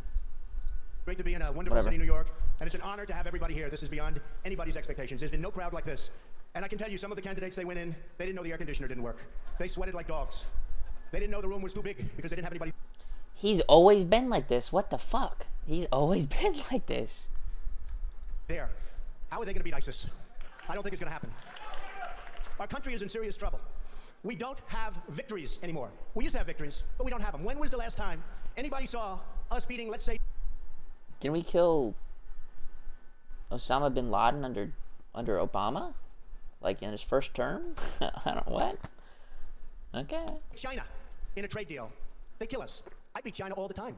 All the time. When did we beat Japan at anything? They send their cars over by the millions. And what do? When was the last time you saw a Chevrolet in Tokyo? It doesn't exist, folks. They beat us all the time. When do we beat Mexico at the border? They're laughing at us, at our stupid. We have like super cool end of the line, like end of the production stuff. We have like Amazon, biggest company ever. I mean, it's like we have a lot of big companies too, like Walmart, Target, things like that. But it's like weapons manufacturing is crazy. Tech manufacturing. We have Intel, AMD, Nvidia. These are all U.S. based companies. Like think about all the software that we produce: Instagram, Facebook, Twitter, all these like huge social media platforms that everyone uses. These were all produced in America. Like we what? And now they're beating us economically. They are not our friend, believe me. But they're killing us economically. They're killing us economically. Even at 26, that's just not true. It's never been true. Like usually a lot of like the global economics pretty much follows the U.S. still till today. Like what? The U.S. has become a dumping ground for everybody else's problems. Thank you. It's true.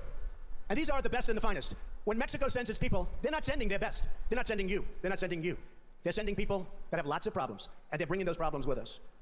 They're bringing drugs, they're bringing crime, they're rapists, and some, I assume, are good people. But I speak to border guards, and they tell us what we're getting. And it only makes common sense. It only makes common sense. They're sending us not the right people. It's coming from more than Mexico. It's coming from all over South and Latin America, and it's coming... They're sending... I talk to border agents, and they tell me that we let illegals in that rape people. What? Probably from the Middle East.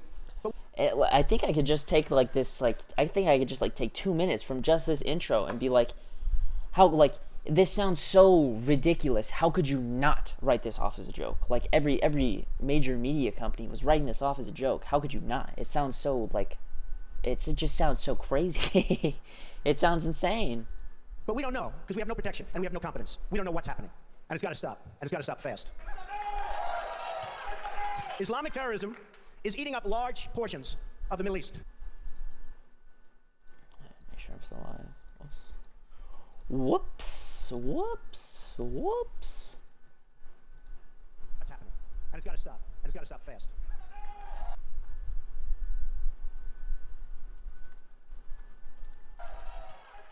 Islamic terrorism. They become rich.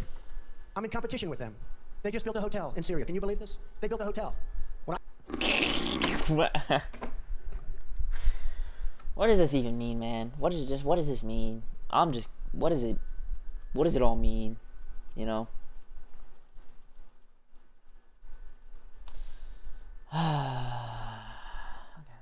When I have to build a hotel, I pay interest. They don't have to pay interest because they took the oil that when we left Iraq, I said we should have taken. So now ISIS has the oil. And what they don't have, Iran has. And in and I will tell you this, and I said it very strongly, years ago, I said, and I love the military, and I want to have the strongest military that we've ever had, and we need it more now than ever, but I said, don't hit Iraq, because you're going to totally destabilize the Middle East. Iran is... Okay, no, he says 19, don't destabilize Iraq. The actual, like, 20 minutes of reading that I did yesterday on the Iran-Iraq war, Iraq was fucked. Iraq was actually fucked. Like, Iraq initially goes from a monarchy to a republic, and you have, like, everyone trying to run that, and you have a Qasim in, like, 47... trying to partner with Syria and Egypt in the UAR, and then like communist socialist groups in Iraqi parties, by the way, trying to undermine that, then overthrew him, and then led to the power and rise of Saddam Hussein, the guy who fucking went to Kuwait and gassed civilians using chemical weapons, and then was exterminating Kurdish people as well. Don't hit Iraq in the 1990s, whenever, like, what? Like all of the Gulf War and everything. That was like, I think globally the scene is like, okay, yeah, it's probably something we should have done. What? Is going to take over the Middle East. Iran and somebody else will get the oil, and it turned out that Iran is now taking over Iraq. Think of it. Iran is taking over Iraq. And they're taking it over big league. Iran is taking over Iraq. They've been at each, like, it's been a destabilized region for a long time. It's been, like, kind of crazy for a long time. And I don't think it has to do with, like, U.S. going in. If anything, that helped, like, because, like, that was when we went in and established, it was like, okay, we're helping Kuwait. And then we're also establishing troops to defend Kurdish allies. Which then, in his term, he pulled out of. At the end of his term, he pulled out of Iraq. $2 trillion in Iraq. Or I think it was when we were in Turkey, right? And then, like, Turkey... Whatever, man. Just whatever, We lost man. thousands of lives. Thousands in Iraq. We have wounded soldiers who I love. I love. They're great. All over the place. Thousands and thousands of wounded soldiers. And we have nothing. We can't even go there. We have nothing. And every time we give Iraq equipment, the first time a bullet goes off in the air, they leave it. Last week I read 2,300 Humvees. These are big vehicles. Were left behind for the enemy. 2,000, you would say maybe 2? Maybe 4? 2,300 sophisticated. Yeah, I think if you, like, you could just say the first part and be like, okay, this seems like a ridiculous number. But he has to go on and be like, usually you'd hear like 2 or 4. What fucking number did you pull that? Like, where did you pull that out from? Where, like, what? We're 6 minutes in, by the way, on double speed. And I've said this much about it. You could take any, like, 1 minute clip and it'd just be like, okay, this sounds like the most ridiculous, profoundly stupid person ever. Vehicles, they ran, and the enemy took them. You're right. Last quarter, it was just announced, our gross domestic product, a sign of strength, right? But not for us. It was below 0. Who ever heard of this? It's never below 0. Trump, our GDP is below 0.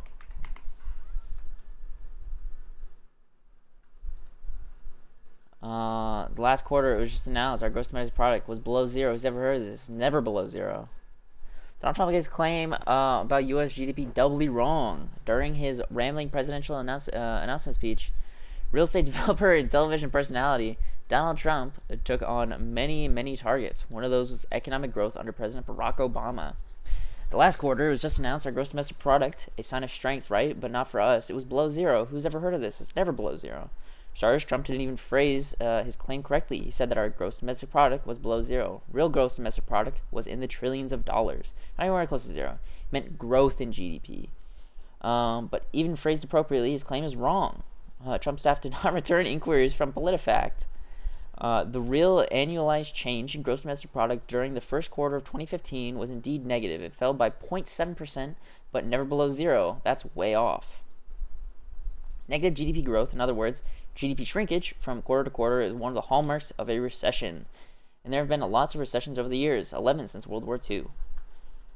The first year the government calculated the change in GDP from quarter to quarter was the first year the government calculated the change in GDP from quarter to quarter was 1947. We looked back and found no fewer than 42 quarters over the period in which GDP shrank in an annualized, seasonally adjusted basis. There's roughly 15% of the time. That's roughly 15% of the time. Here's a summary of how frequently this has happened historically. Quarters of negative GDP growth that year: 47, 2, 49, 3, 53, 2, 54, 1, 56, 2. Yeah, so this is just normal. This just happens. We should also note that the poor first quarter of 2015 may not end up as a negative quarter once the final revisions are made. We should also note that the poor first quarter of 2015 might not end up as a negative quarter once the final revisions are made. In a couple of weeks, the government will release a final number that takes into account new and complete data, and is currently so close to 0 that it's possible it could slip into positive territory. It's also worth noting that this quarterly figure should be taken with some caution. This estimate does not suggest a recession, said Tara Sinclair, an economist with George Washington University. We've had a weird pattern in the last few years of weak first quarter estimates. Some analysts have chalked these up to usually harsh winters that seasonal adjustments weren't strong enough to iron out. The general rule of thumb is that it takes 2 quarters of negative growth to signal a recession. So he's just like, Omega wrong. Omega super duper wrong. Super duper. 0. Our labor participation rate was the worst since 1978. Now think of it. Labor participation rate. That's another. Labor participation rate. Labor participation rate. So I'm assuming this accounts for people who are able to work and aren't, like, it'll be like some percentage that's like they're able to work but they aren't working. I'm assuming. So this is a labor force participation rate. Oh, it's like 60s. Okay, and then we're getting a lot more. Okay, so I'm assuming 50s and stuff because like women not really working maybe. And it's like, okay, now we're going up to like 60s, almost 70%. 60% everything. And then it takes a pretty big dip, but in 2015, since 1978, 62. Surprisingly correct on this. But I mean, yeah, no, it's hovering around like pretty good numbers. Because it's definitely not like, it hasn't even gone below 60. Not even COVID did it go below 60. I mean, okay. Is this like it was okay?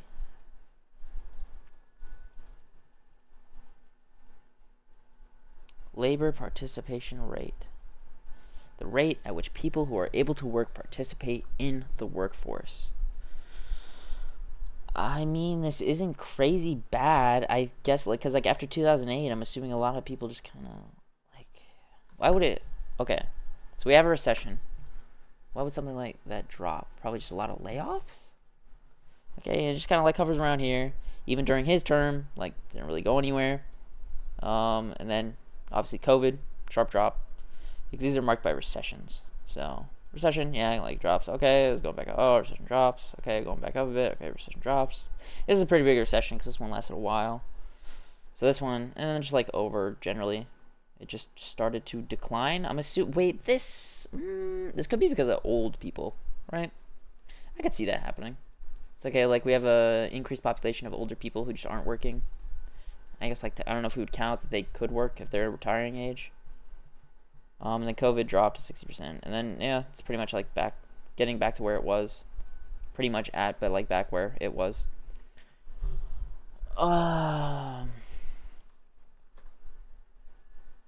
He's saying this is bad and then like it didn't change during his presidency.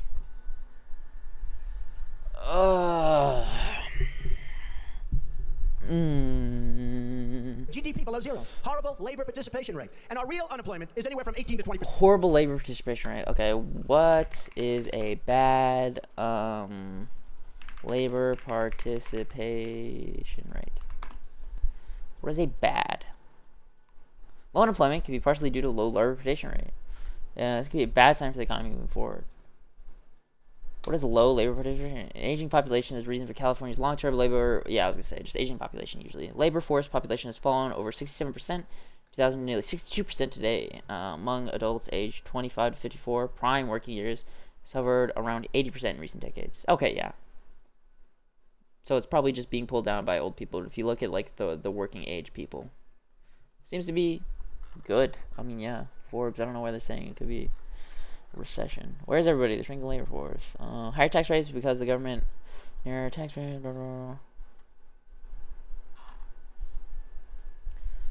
What is a low labor participation rate? So steadily shrinking participation rate means that the fraction of the population that is either gainfully employed or actively seeking work is steadily dwindling. This slows the growth of GDP because yeah. But what is low? Like, what is low? What is, like, ideal? What is the ideal labor participation rate? Labor participation rate.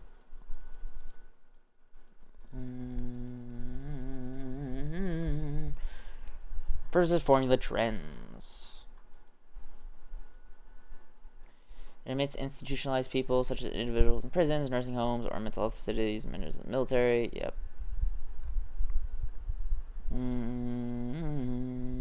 Number of employed plus number seeking work times 100 over civilian non-institutional population. Labor force participation is affected by numerous social, economic, and demographic factors. As these factors change, low labor force participation goes up or down. Labor force participation. These changes can happen quickly or slowly. They might have a short-term impact on labor force participation, or they might create long-term change.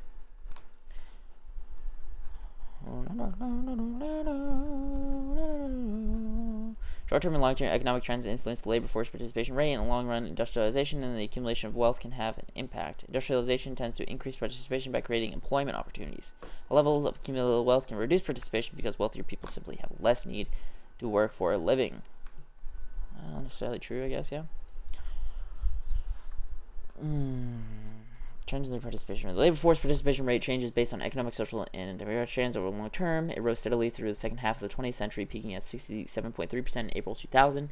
As the Great Recession hit in 2008, the participation rate entered several years of steep decline, stabilizing around 63% by 2013. From 2013 on, monthly figures held steady in the vicinity of 63%. However, with the onset of the COVID-19 pandemic in early 2020, the labor force participation fell dramatically, dropping from 63.3% to 60.1% in the first half of the year. Low point of 60.1% was in April 2020, after which the rate began to increase slowly as of September 24 at 62.7%. Yeah. So, I mean, I think, like, this is fine. Okay, we're just gonna watch. We should just watch it, not... Don't believe the 5.6. Don't believe it. That's right. A lot of people up there can't get jobs. They can't get jobs because there are no jobs. Because don't believe the fucking number. That what?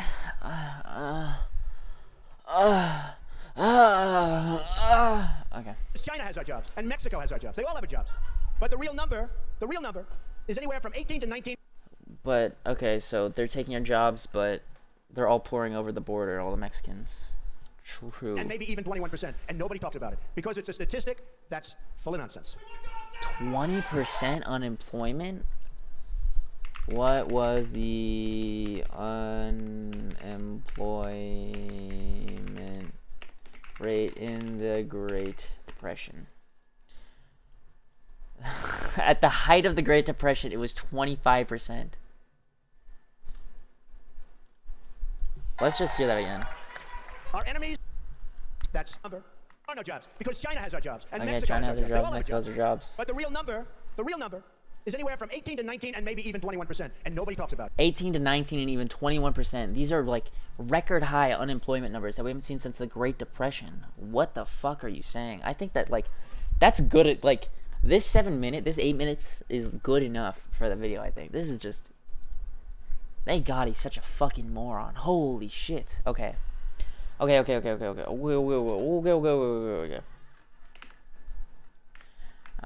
How could you not? How could you not think the campaign was a joke? During his campaign announcement speech. Giving an announcement speech, Trump made several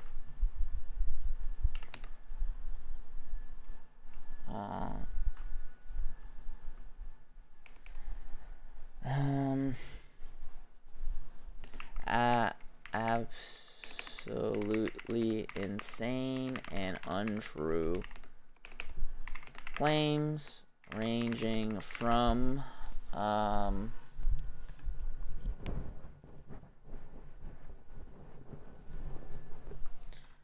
oh god, ranging from immigration to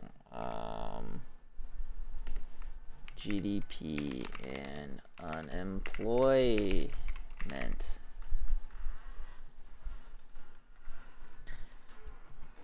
And then I could probably just debase these claims really quick. Like, mainly just like the unemployment one. So actually I can do like the GDP and unemployment one, because that was pretty good. is below. Share it with. How do I timestamp it? Copy. Copy. Copy.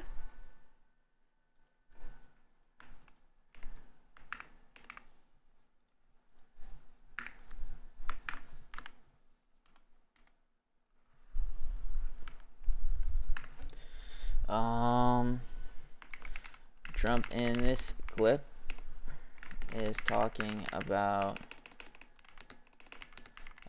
the rate it's like rate of GDP growth, which has been negative in the past, and at this point was only at a what did the fucking article say about this? At a GDP shrinkage.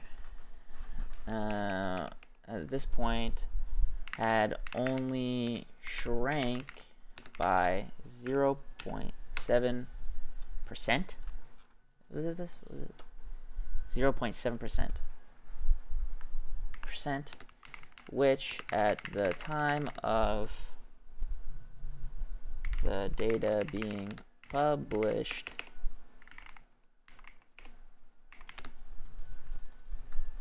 could have gone positive once the full data set for the quarter was released. I can't spell. As for the unemployment claim, at the time of the speech, it was at 5.6%, which is pretty good, all things considered. But the claim Trump made of the quote-unquote real unemployment rate being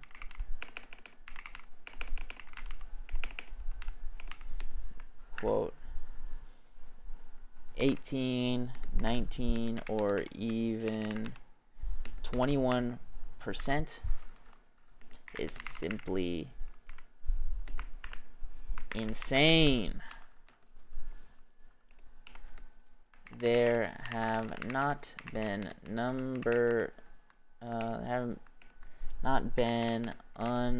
unemployment rates this high since the Great Depression, which would have been seen in a plethora of other economic metrics. But we didn't, simply because it was not true.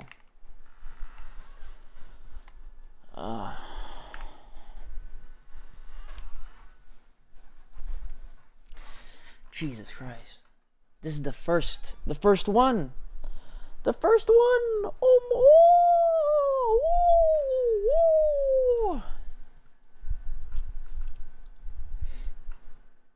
He is an amazing entertainer, but his policies for So I have this, and I have this, and I want to do. Oh my god, I have to fucking piss again.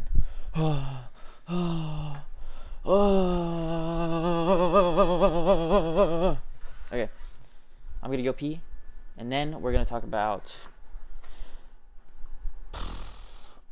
other politicians and people talking about how his policies aren't there, pretty much. And then we're going to talk about the uniform border, and then we're going to go into stuff about him installing people in Congress, and then his Supreme Court justice picks. And then that'll probably be like the end of the video, and then I can start recording stuff all together.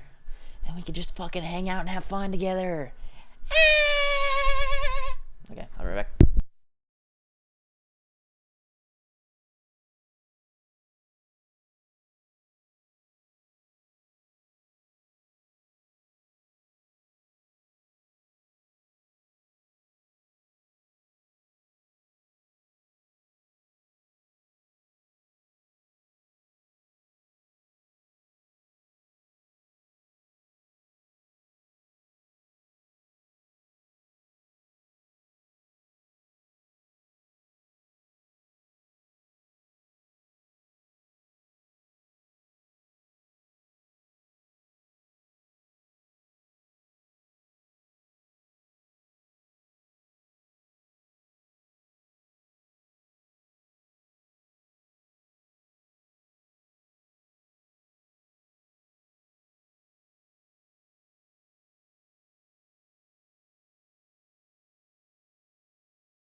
Okay, I'm back.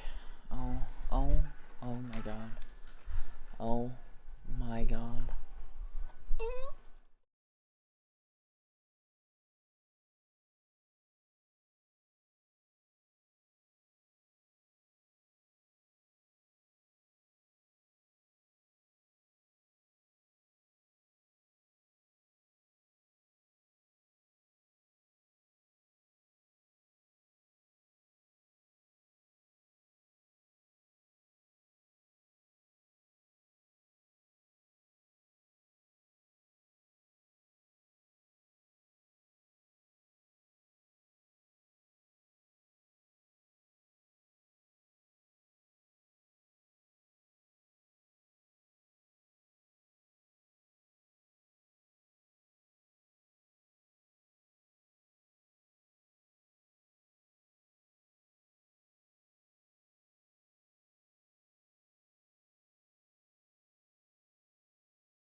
Now what? Now what?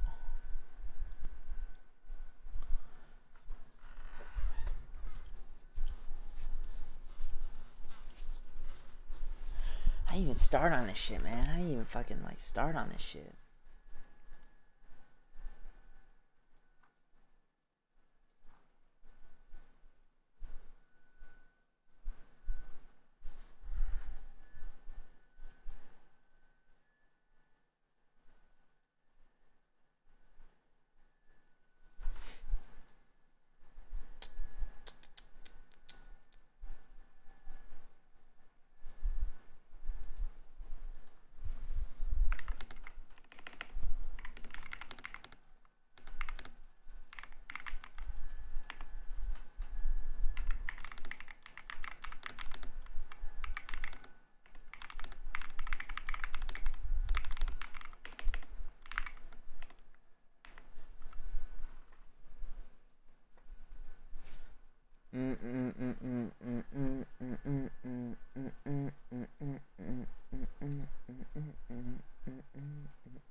Thought Ted Cruz. Calling Trump an idiot. For most of his life. Thank you very much. I appreciate it. For most of his life, I like Donald. He is an amazing entertainer. But his policies for most of his life. Thank you very much. I appreciate it. For most of his life, his policies have been very, very liberal. For most of his life, he has described himself as very pro-choice and as a supporter of partial birth abortion. Right now, today, as a candidate, he supports federal taxpayer funding for Planned Parenthood. I disagree with him on that. That's a matter of principle, and I'll tell you. You are the single biggest liar. You probably are worse than Jeb Bush. You are the single biggest liar. All right. This guy lied. Let me just tell you. This guy lied about Ben Carson when he took votes away from Ben Carson. Victory speech. I put you in jail. I think it's probably just like this is probably the next best thing to be like, oh, okay, people pushing against his policy, asking for actual policy, and then just clip chimping like, I put you in jail. This is probably the best one. I don't think I care about this one. Victory speech. I'll have to see that one.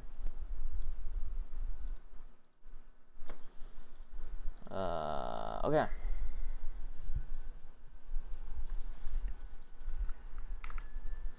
Control C.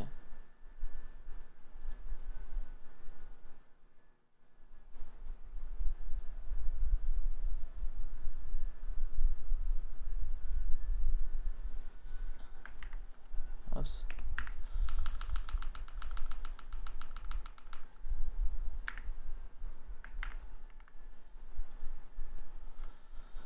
Oh, okay. Let's have this. This is very bright, like the light of God.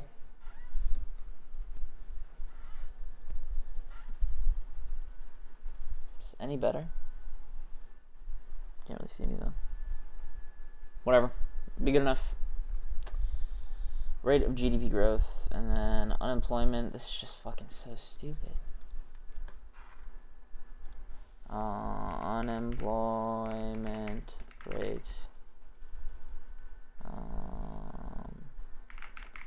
Over time. Bureau of Labor Statistics. So fucking. Ooh. Ooh. Oh, 14%.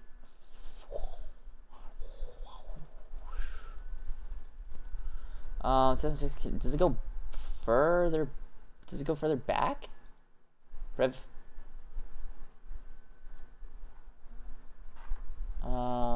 Bureau of Labor Statistics.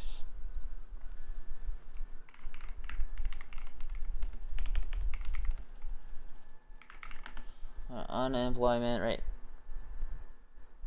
Unemployment rate. Unemployment situation. Civilian unemployment rate. Go fucking back though. Go back. Go back further.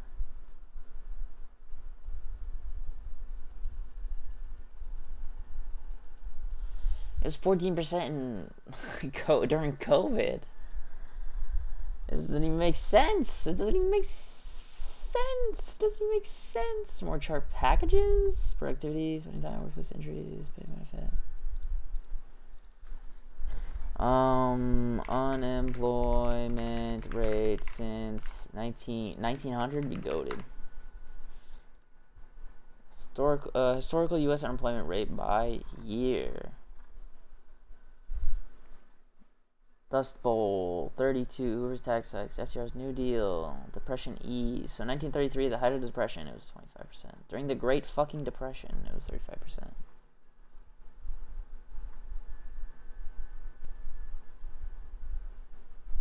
35%. Control C.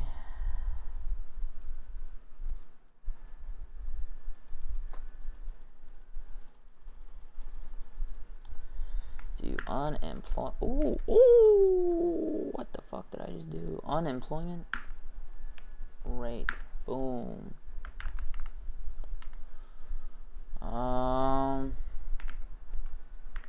Even in COVID, it only reached just below 15%.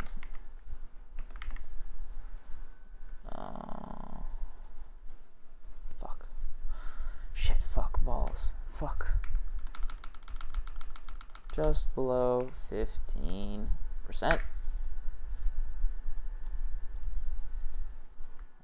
So this is that. This is that. True. Oh.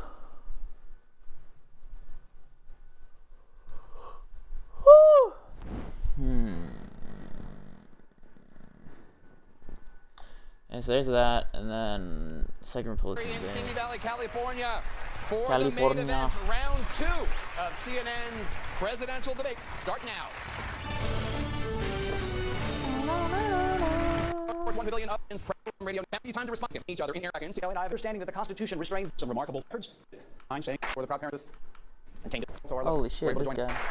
Thank you. My name is Marco Rubio. I'm from Florida. My wife I and I are the proud parents completely of forgot America. about Marco Rubio, in all honesty. The Americas.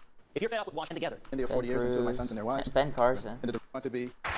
I've made billions and billions of dollars dealing with. I'm Donald Trump. Welcome the addition of Carly Fiorina as well. I'm Donald Trump. I wrote The Art of the Deal. I say not in a braggadocious way. I've made billions and billions of dollars dealing with people all over the world, and I want to put whatever that talent is to work for this country. So we have great trade deals. We make our country rich again. We make it great again. We build up our military. We take care of our vets. We get rid of Obamacare, and we have a great life all together. We take care of our vets and we get rid of Obamacare. Like, we take care of our vets. Did he do anything for Veterans Affairs during his term? Well, this would have to be like a separate video. Holy shit. Another thing. I'm Jeb Bush, and I believe America's on the... Jeb Bush, man. Jeb fucking Bush. One candidate earns about Mr. Trump recently Oh made my god, Chris Christie. Because leadership is not about hand believe that... Hi, my name is Chris Christie, and I'd like you to take the camera off me and put it on the audience. Because I'd like to ask all of you, how many of you raise your hand believe that in today's Barack Obama America, your children will have a better life than you've had? You see, that's why I'm running for president. Because leadership is not about me, it's about our country. And what we talk about tonight is not about us. It's about the people in the audience tonight. Because in 7 short years, this president has stripped away their trust and their faith in the belief that the next generation will have a better life. He's stolen. That was a brave little soy thing to do. I think it's fine. From us, intro is whatever. take it back. We're going to get to many of them tonight, but I do want to start off with some current events in the news and also some of the comments that candidates have recently made on the campaign trail. Ms. Fiorina, I want to start with you. Fellow Republican candidate and Louisiana Governor Bobby Jindal has suggested that your party's frontrunner, Mr. Donald Trump, will be dangerous as president. He said he wouldn't want, quote, such a hothead with his finger on the nuclear codes. You as well have raised concerns about Mr. Trump's temperament. You've dismissed him as an entertainer. And stupid little faces, bro. Like, oh. Do you feel comfortable with Donald Trump's finger on the nuclear codes? I think Mr. Trump is a wonderful entertainer. He's been terrific at that business. I also think that one of the benefits of a presidential campaign is the character and capability, judgment, and temperament of every... You didn't answer my question. Revealed over time and under pressure. All of us will be revealed over time and under pressure. I look forward to a long race. You didn't answer my question. Would you feel comfortable with Donald Trump's finger on the nuclear codes? It's an issue that one of your... You didn't answer the question. Have moderators on these panels gotten more fucking... Have they been... I don't even know what the word is. They're fucking pussies now. I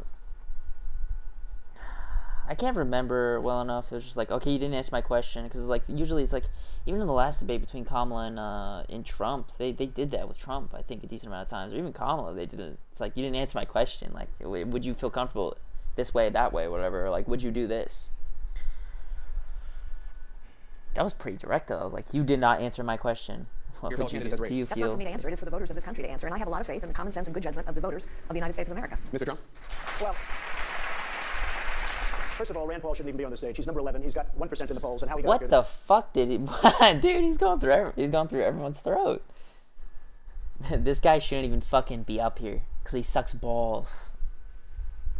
True. Too many people. Anyway, as far as temperament, and we all know that. As far as temperament, I think I have a great temperament. I built a phenomenal business with incredible, iconic assets. Actually, wait, no, I just realized a really good question that I could probably ask people if I was ever to debate, which I do want to start doing, is debating some more conservative voices.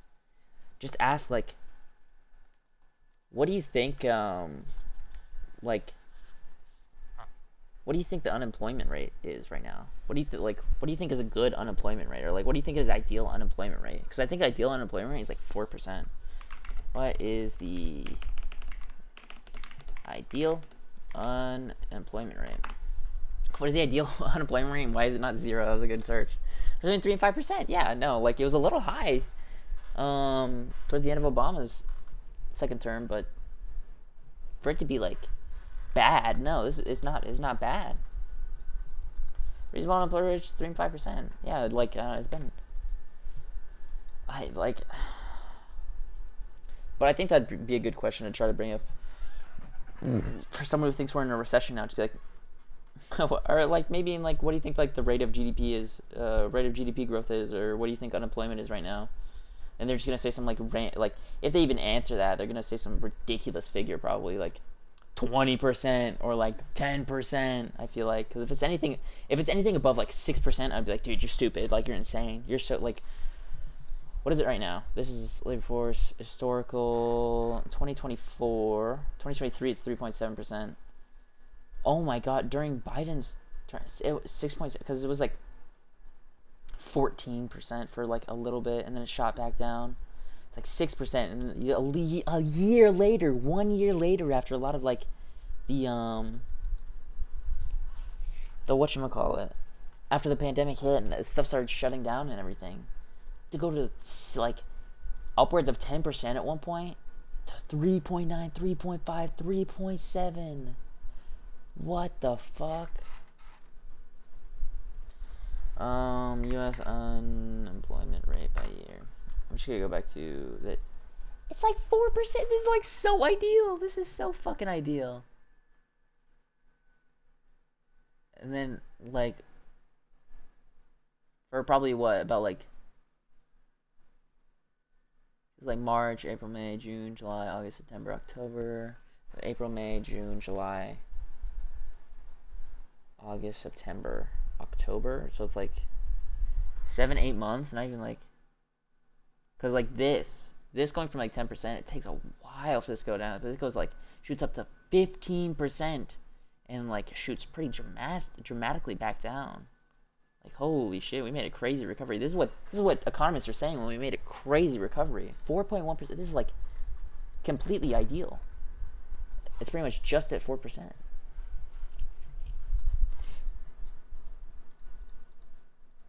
One of the really, truly great real estate businesses, and I may be an entertainer because I've had tremendous businessmen defected now. Not he would be capable in that kind of character, Trump, but I am worried. I'm very concerned about having him in charge of the nuclear weapons because I think his response, his visceral response to attack people on their appearance, short, tall, fat, ugly. My goodness, that happened in junior high. Are we not way above that? Would we not all be worried to have someone like that in charge of the nuclear weapons? Based and fucking true. This could be a good little thing from an underrepresented political figure. I haven't seen this guy literally ever since then. Then again, I haven't seen a lot of people. I never attacked him on his look, and believe me, there's plenty of subject matter right there. That I can Jesus fucking Christ. And everyone's laughing. It's so stupid. I think it's actually a pretty good little clip to do. Laugh when I think of this country. We are not respected. I'm gonna share from this.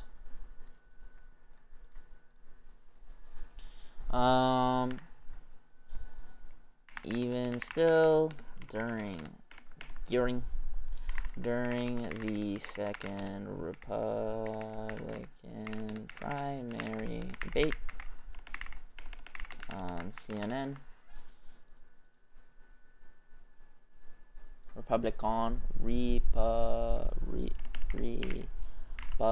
primary debate on CNN. Other Trump's fellow running mates made comments about his debauchery. It's not debauchery, but it's like about his unprofessional nature and pretty much called him a high school bully.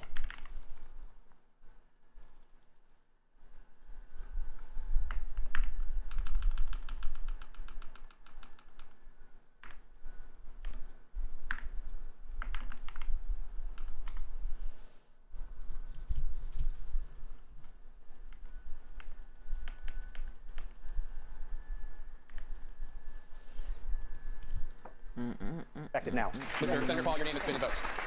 I kind of have to laugh when I think of, sounds like a non sequitur. He was yeah, non sequitur. But it's just like, yeah, he seems like very unprofessional. Pretty much like high school, like professional nature, and pretty much called him a high school bully.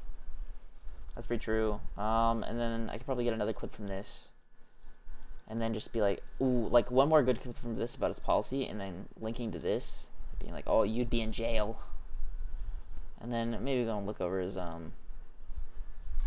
victory speech.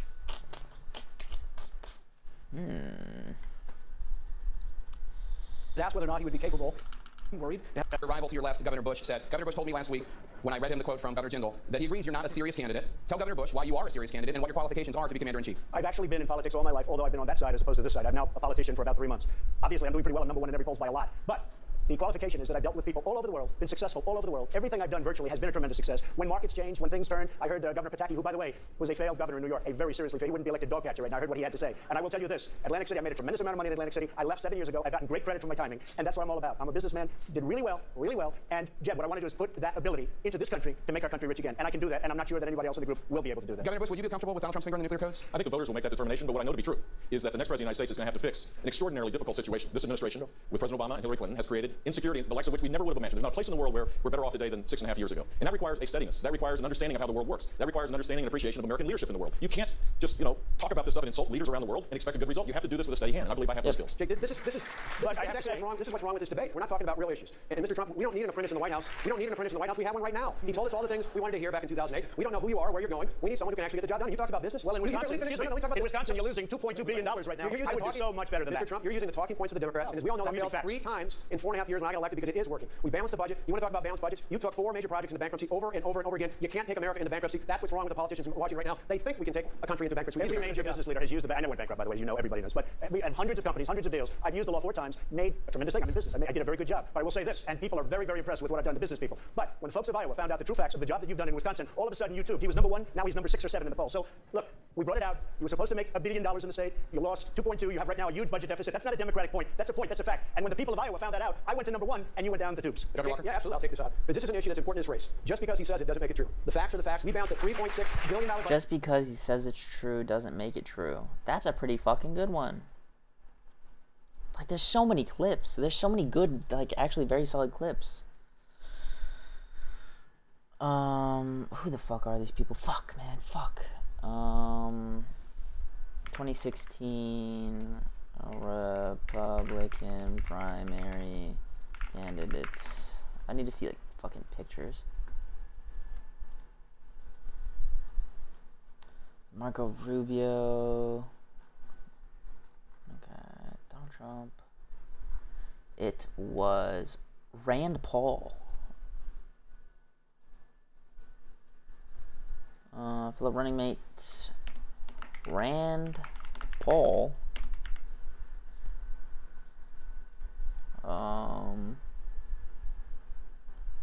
Pennsylvania from Iowa. Where's from? That's from Kentucky, Ohio, Texas.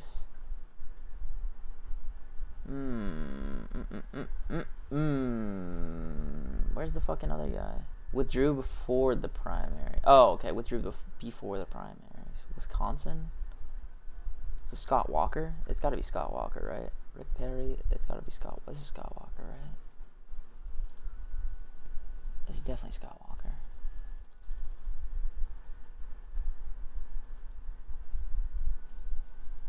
Right?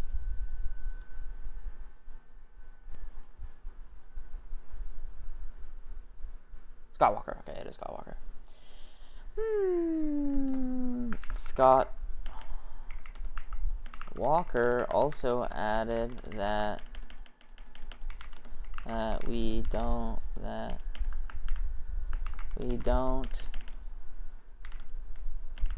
need an apprentice in the White House,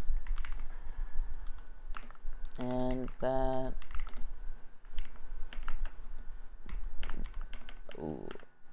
what the fuck?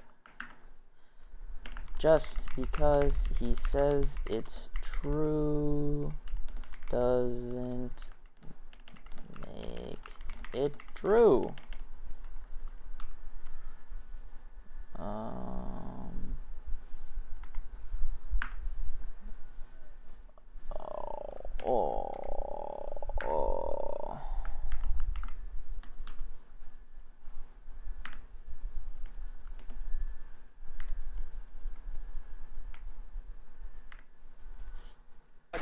We did it by cutting taxes, $4.7 billion to help working families, family farmers, small business owners, and senior citizens. It's about time people... Honest to God, I think I'm good on this one now, too.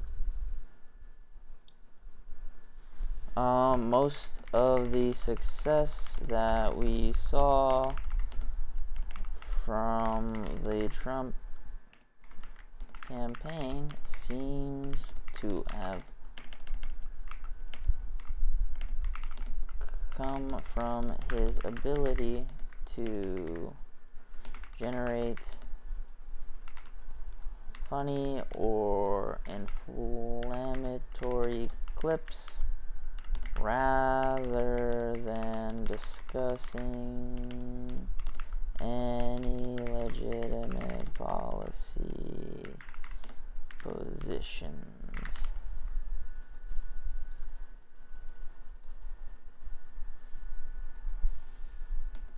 What?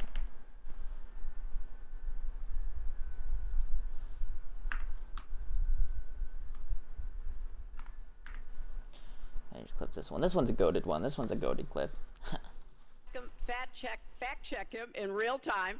Last time at the first debate, we had millions of people fact checking, so I expect we'll have millions more fact checking because, you know, it's just awfully good that someone with the temperament of Donald Trump is not in charge of the law in our country. Because you'd be in jail. Because you'd be in jail, man. Because you'd be in jail.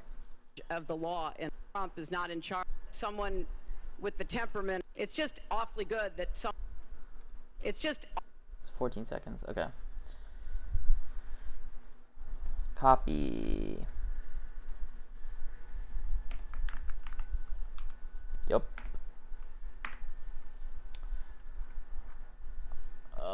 Then I pretty much move into this. Ooh.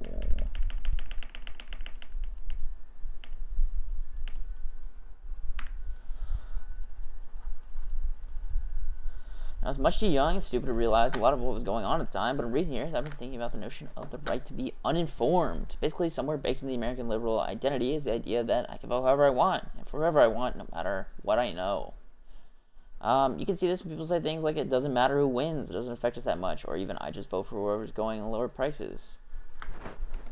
Even though the candidate they vote for, i.e.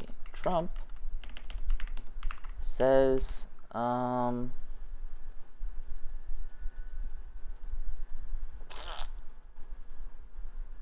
things that are completely false or misguiding. You might be thinking, how could the way I vote be problematic?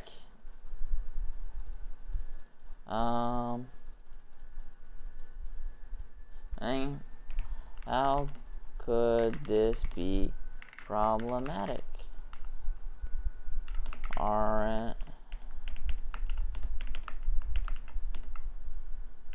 Shouldn't I be able to vote however I like, regardless? Enter Descartes. Descartes argues that the notion of high quality freedom, that comes from the informed nature of your choice. And then this, it's like, if you are presented with a choice between two loaves of bread, but each of them are behind a door, and you don't know the contents of either, then your choice is of low quality due to your ignorance. If you don't know which option is best for you, then the choice you make no longer holds as much value. True. Again, why is this important? Democratic system, voting is the most fundamental way to engage with the society that you live in. Something like political activism is only useful if we can convince people to vote or vote differently. If your vote is uninformed, then the vote you cast loses most of its meaning and power. A system like democracy necessarily demands that the voter is informed on the choices that they make. If not, then the system fails. True.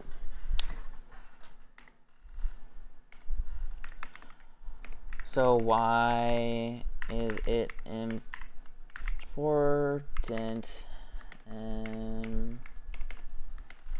So why was someone like Trump such a terrible choice for office.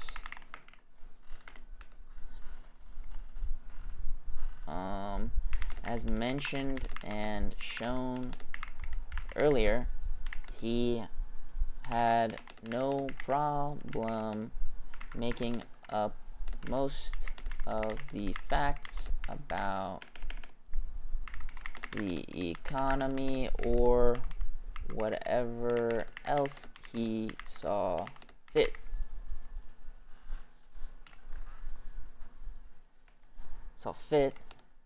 And was lambasted for his lack of policy by many other politicians.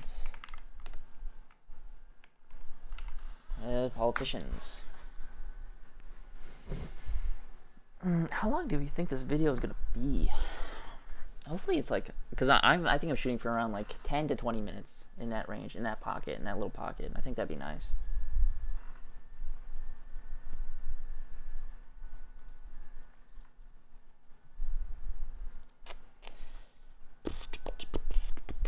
Trump rhetoric and voter base.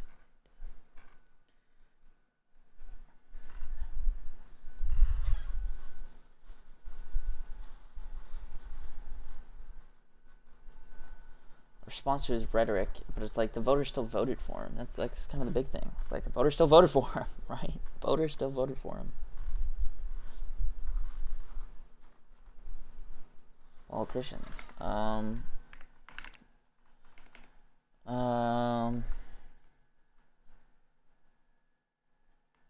If you are of the mindset that this ended up not really having that much of an impact on our system, I now take the time to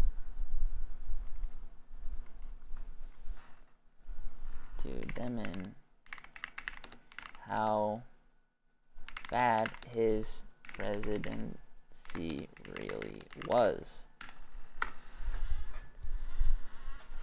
Not how bad, how damaging. How damaging his presidency really was.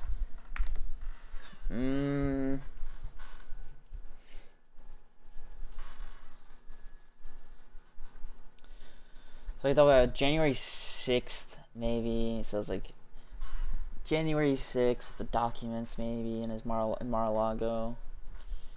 I don't know how broad I want the scope to be of this, though, is the issue. Victory speech, I don't care about much anymore. Okay, so I got most of this shit pretty much good. That.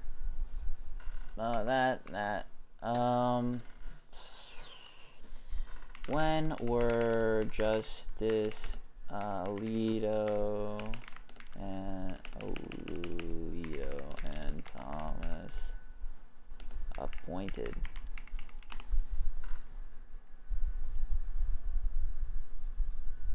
Best retire. They're probably gonna retire.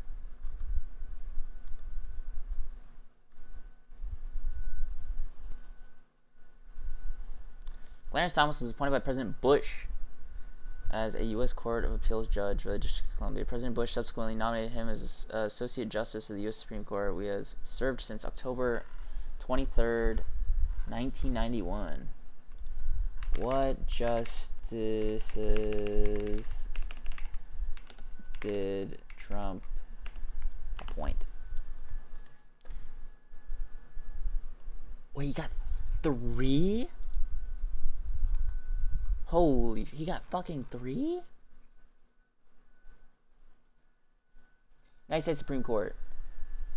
The 9th seat in the Supreme Court. Neil Gorsuch, Brett Michael Kavanaugh, and Amy Coney Barrett.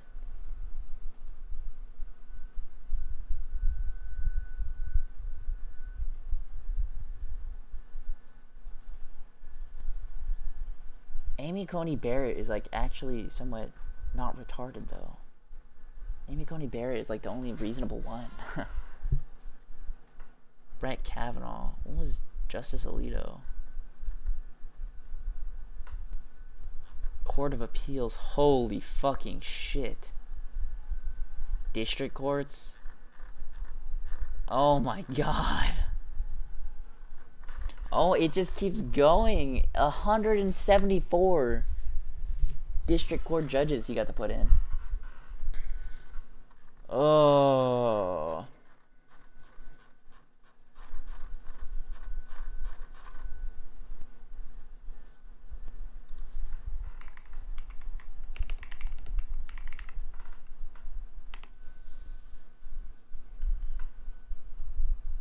President George W. Bush. So is George H.W. and George W., or is it both George W.? That came from Alito and Thomas.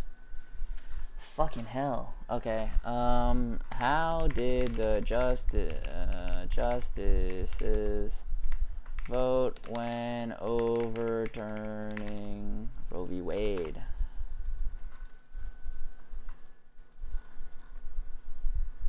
Justices who voted to overturn Roe v. Wade. Amy Coney Barrett, Alito. Brett Kavanaugh, Gorsuch, Clarence Thomas voted to uphold. Breyer, Sotomayor. Oh no, it's Sotomayor. Amy Coney Barrett's fucking insane? I'm assuming so? I'm just gonna assume so. It's Justice Sotomayor, who's based as fuck. Based as fuck. Brett Kavanaugh, Gorsuch, and Amy Coney Barrett. Yeah. 1, 2, 3, 4, 5, 6, 7, 8. Wait, where's the... Okay.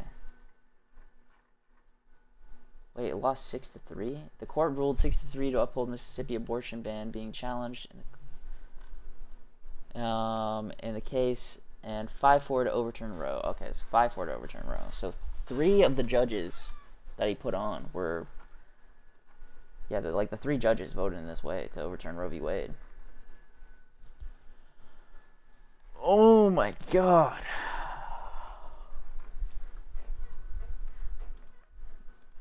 I gotta fucking piss again. Oh my Jesus Christ. That scared me, it was so loud. I'll be right back.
Ooh, I'm back. Ooh, I'm just back.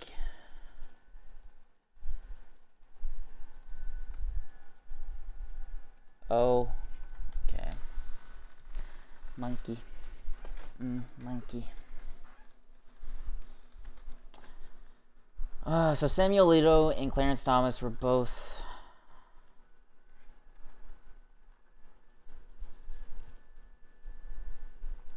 I think both by H.W., but... Or not... George W. Not George H.W.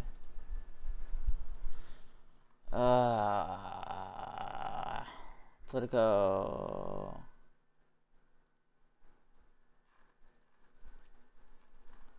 Is like the entire fucking case.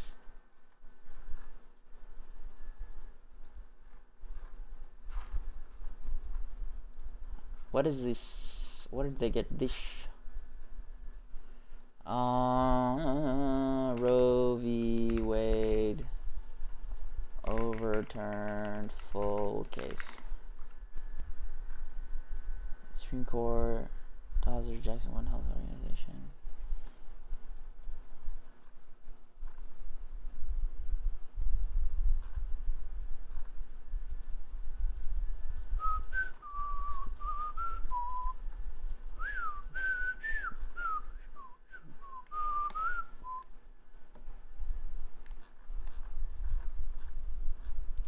Where's like the I descended, I fucking rock, man. Thomas E. Dawes, State Health Officer of the Mississippi Department of Health et al. Petitioners v. Jackson Women's Health Organization et al. On writ of certiorari to the United States Court of Appeals for the Fifth Circuit. Justice Alito delivered an opinion of the court. Recognize, blah, blah, blah. Paradoxically, wait, this is Alito, right? Just Alito delivered, blah, blah, blah. It's like, for that reason, I dissent or agree. 1, 2, A, 2, blah, blah, blah, McDonald. Wrap it the fuck up, Domi.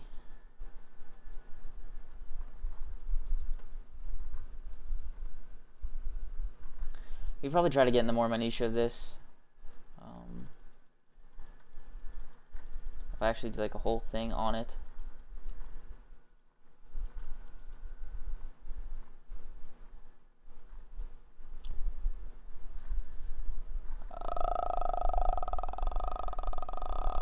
Oh, how long is this fucking thing, man?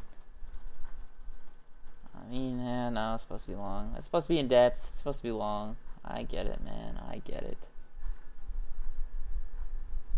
It's like 40 fucking pages, dude. What the fuck?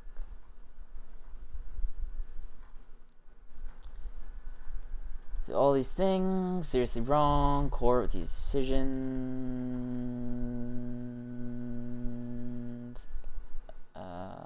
Strongly in favor of, or in this case, 5 factors weigh strongly in favor of overruling Roe v. Wade, Roe and Casey, and the nature of their error and quality of their reasoning, the workability of the rules they imposed on the country and their disruptive effect on other areas of the law, and absence of concrete reliance.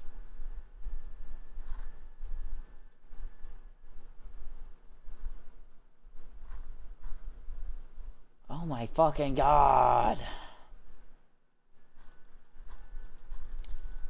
Opinion of the court, opinion of the court, opinion of the court, opinion of the court, opinion of the court, opinion of the court, opinion of the court.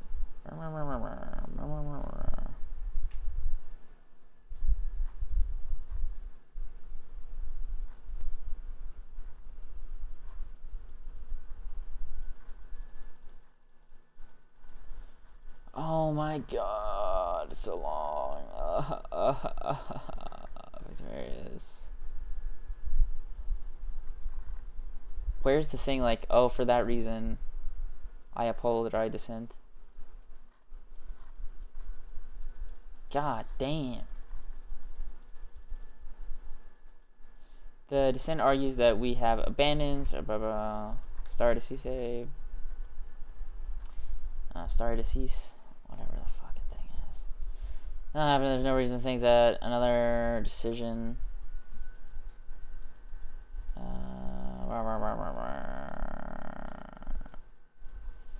Yeah.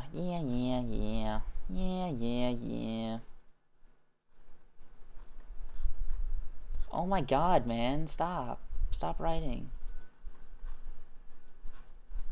The judgment of the Fifth Circuit is reversed, and the case is reprimanded for further proceedings. Consistent with this opinion, it is so ordered.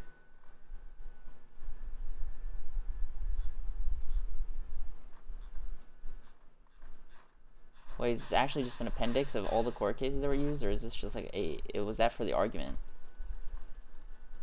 Justice Kavanaugh. Okay, wait. So it's big Supreme Court of the United States. In big fucking bold ass letters. Supreme Court of the United States. So this just keeps on fucking going. So Brett Kavanaugh is the second one, I presume.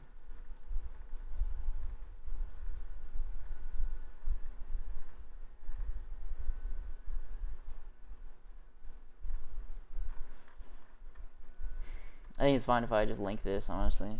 It's fine. I am. Control C.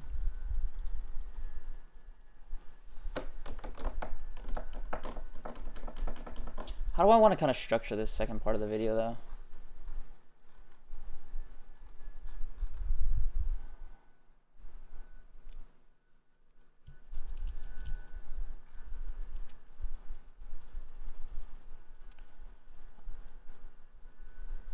Really was. Okay. I start off like morally, Supreme Court. I start off with the border bill.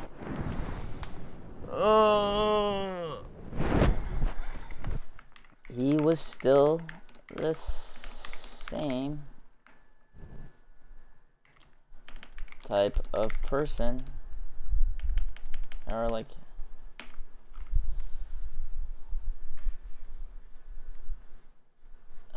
I think I should mainly just do Supreme Court justices, and then people installed in Congress denying the abortion, or not the abortion, but the immigration bill. So support, so the justices he installed, and then overturning Roe v. Wade, right?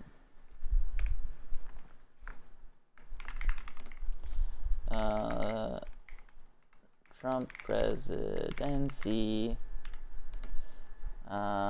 Trump was able to appoint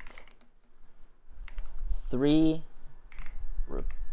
Republican justices to the Supreme Court.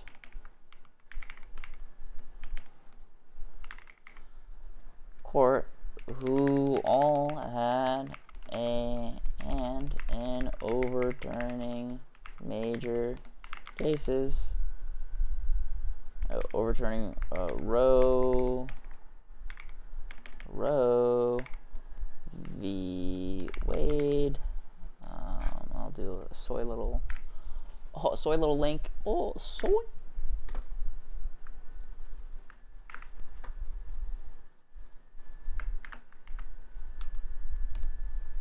During Roe v. Wade, and presiding on the January 6th case. Oh, I gotta turn a light on. I gotta get some lights up in here, man. I gotta get some fucking lights up in here.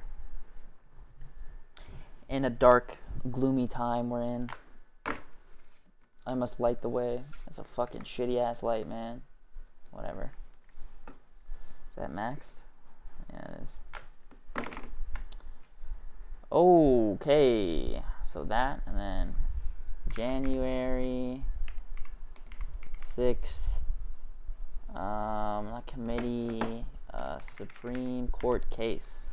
Justice rule for January 6th defendant. SCOTUS blog. Trump of the United States. Not the January 6th case, but presiding on the January 6th case and establishing presidential immunity.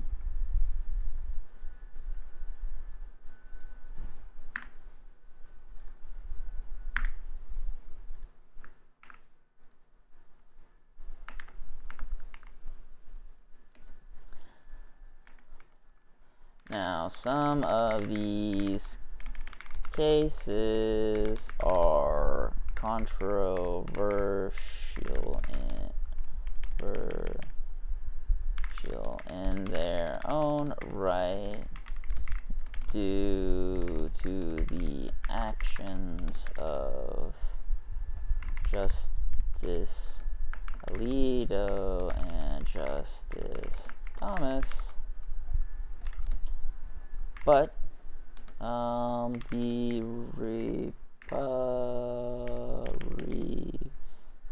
Republican judges had a large majority in the court due to Trump appointing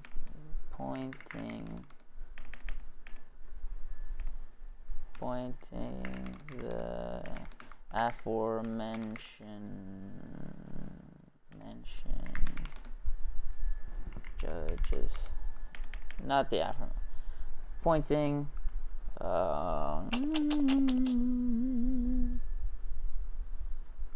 the judges that he did. And just the Supreme Court, all being it's like Gorsuch, Kavanaugh, and Coney Barrett.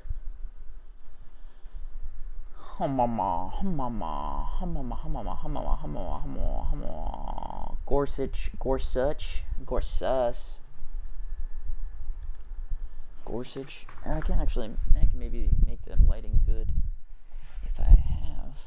Oh, is this any good? Oh, maybe if I make it brighter.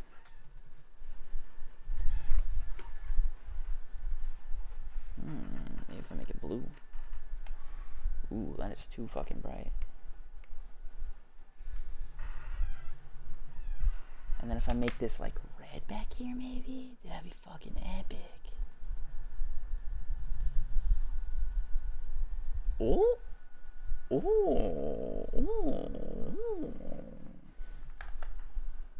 maybe some like cyan rather than that kind of blue. Alright, maybe I got some fucking badass lighting is all I'm saying, man. Maybe I got some badass shit over here. I don't think red would be. Nah, I like the... This red is razzmatazz. What the fuck does that mean, man?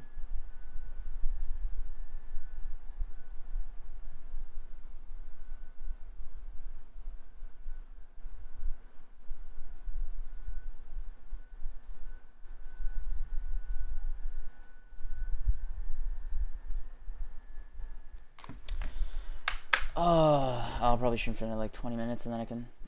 Because actually, I think we've done... This has been pretty good, in all honesty. This has actually been pretty good. Can you stream games without capture card if they are on the same display? That makes sense? Streaming with two computers without a capture card. I use a stream with a dual monitor setup on my laptop, just upgraded to a desktop, my other monitor. Yes, you can use OBS NDI. That said, two PC setup generally are pointless if you have a modern NVIDIA GPU. I use screen mirroring service like Air Server. But if I just switch this, okay, let's try it. Let's say I turn on this and switch displays.